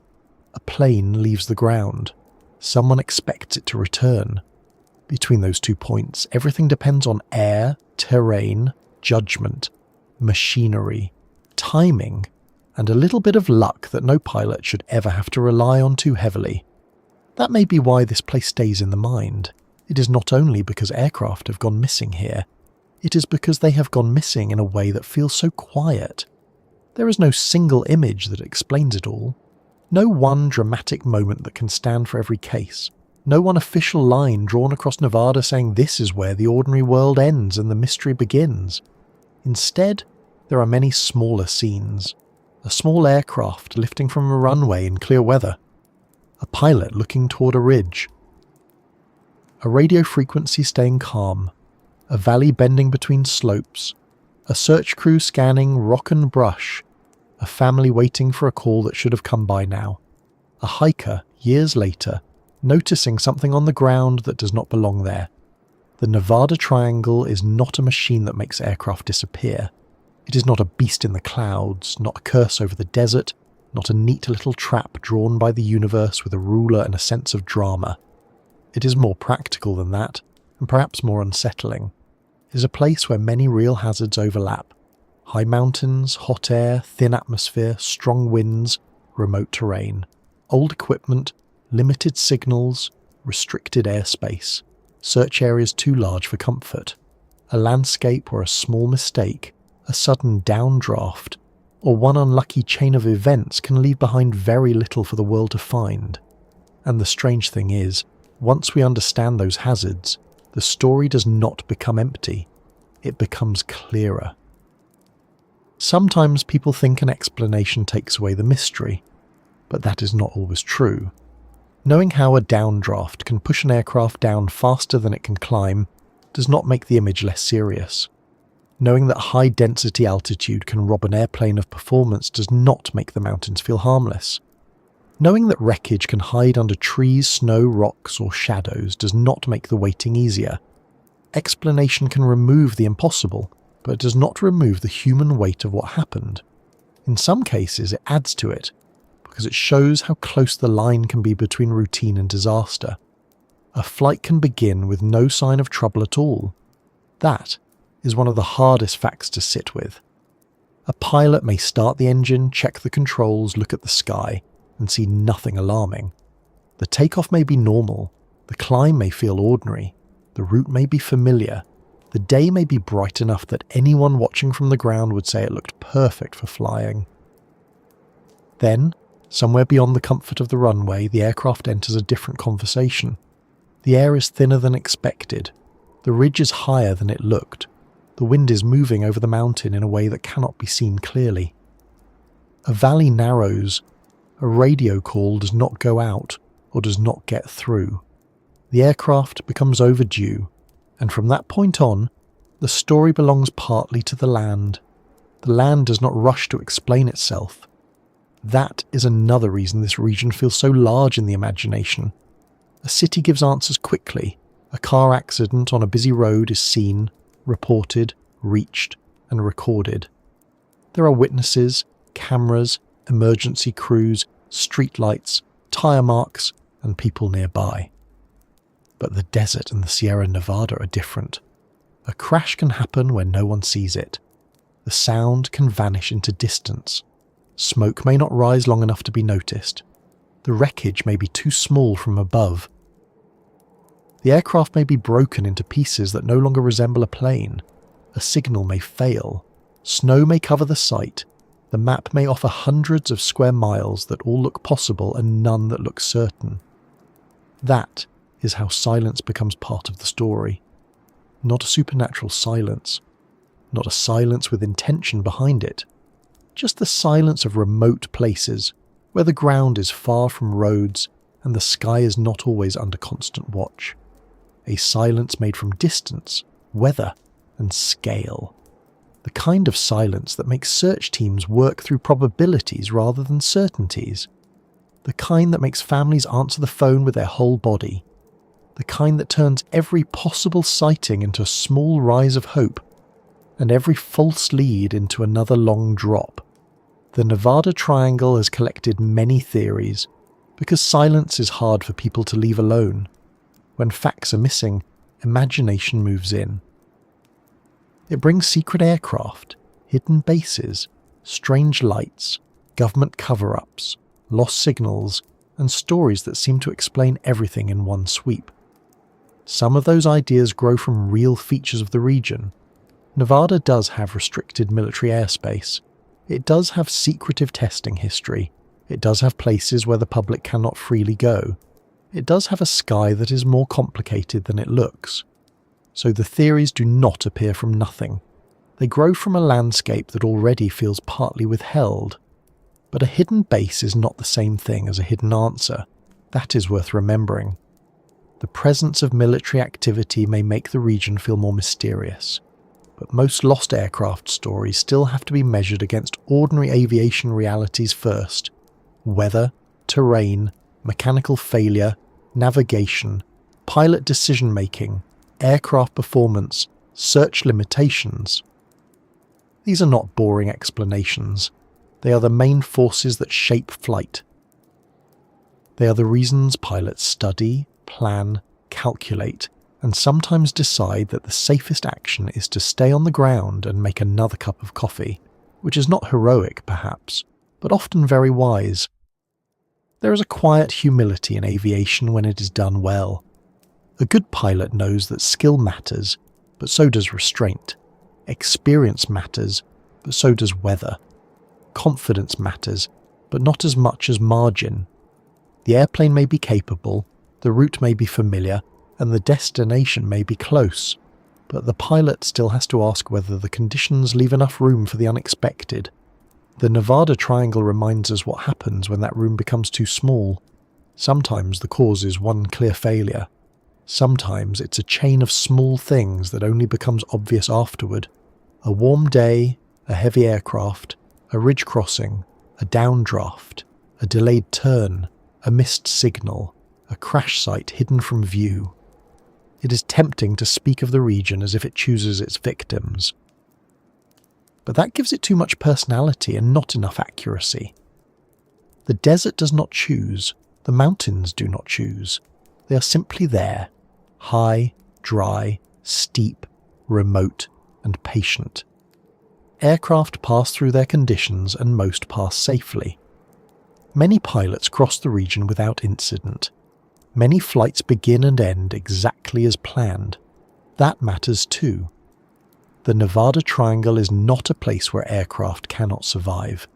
It is a place where the cost of poor timing, limited information, or difficult conditions can be severe.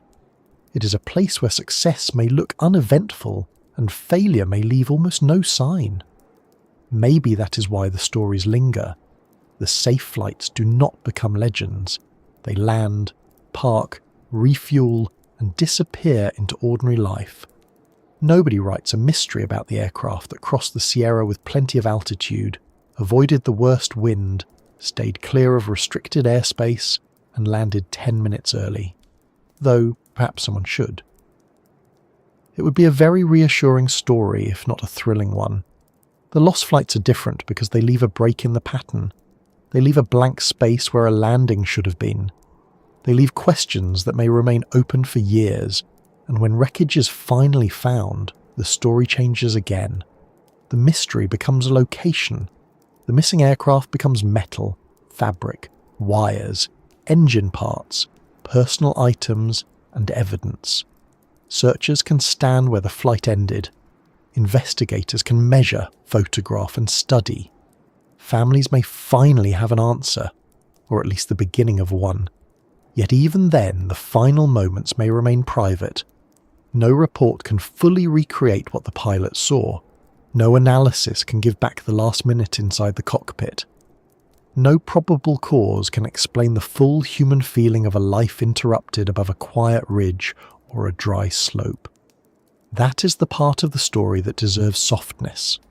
These were not just strange cases, they were people. Pilots, passengers, friends, relatives, service members, adventurers, workers, travellers. Some were experienced, some were learning, some were famous, many were not. Each aircraft carried someone's plan for the day, a landing expected, a route chosen, a return imagined. The Nevada Triangle, if we use that name, should not turn them into decorations for a mystery.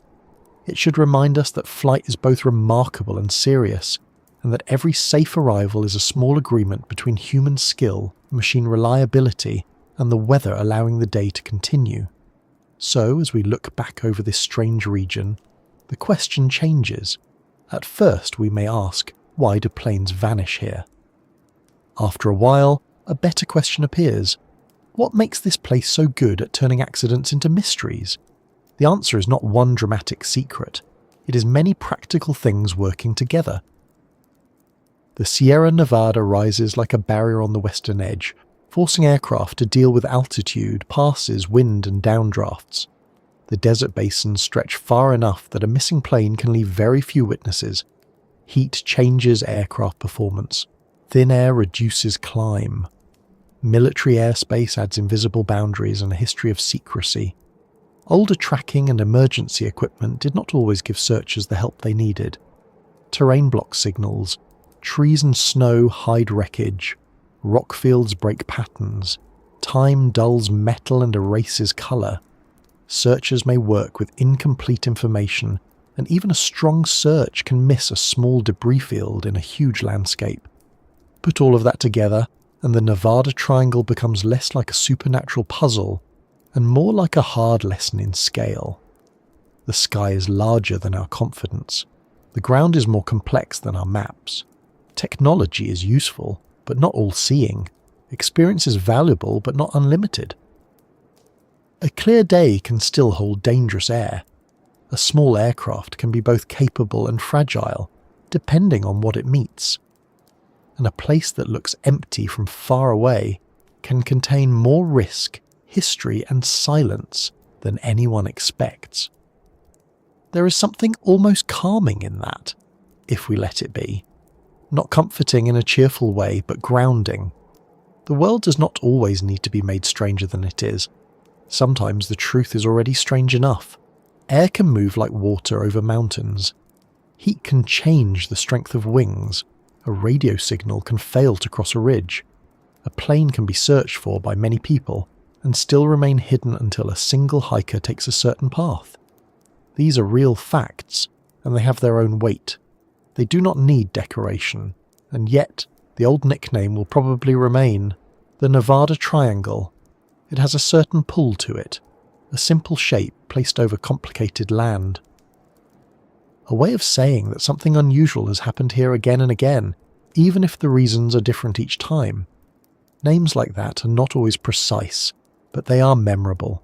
They gather stories. They help people point to a region and say, "Look closer."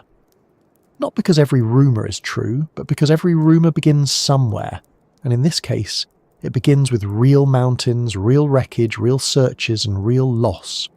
Perhaps the best way to treat the name is with caution and respect. Not as proof of the impossible, and not as an empty joke, as a reminder. A reminder that flying over wild terrain is never only about distance, it is about air, altitude, temperature, wind, planning, and escape routes. A reminder that remote land can hide evidence even from determined searchers. A reminder that silence does not always mean conspiracy. Sometimes it means there was no one nearby, no signal received, no bright mark visible from above. Sometimes it means the answer is there, but the land has made it very hard to see. If you are listening late at night now, perhaps with the room dim and the day beginning to loosen around the edges, it is strange to think about those wide desert skies. Somewhere out there, roads cross empty basins. Mountains hold the last light for a few minutes longer than the valleys. The air cools, winds shift along ridgelines. Old crash sites, known and unknown, sit quietly under stars, snow, trees, or dust. They are not moving, they are not calling out. They are simply there, part of the land now, carrying stories that began as flights. And here you are, safe where you are, hearing about them from a distance. That distance matters. It lets us learn without being in danger. It lets us turn fear into understanding. It lets us remember the people involved without turning their losses into simple entertainment. It lets us look at the Nevada Triangle not as a cartoon mystery, but as a real region where nature, aviation, secrecy, and human uncertainty meet. So before this journey fades into quiet, let me ask you again, gently. Where are you listening from tonight? Are there mountains near you, or only rooftops and streetlights? Have you ever flown over a landscape so wide that it made you feel very small for a moment? Have you ever looked out of an airplane window and wondered what it would be like down there, far from roads, where the land seems empty but is not?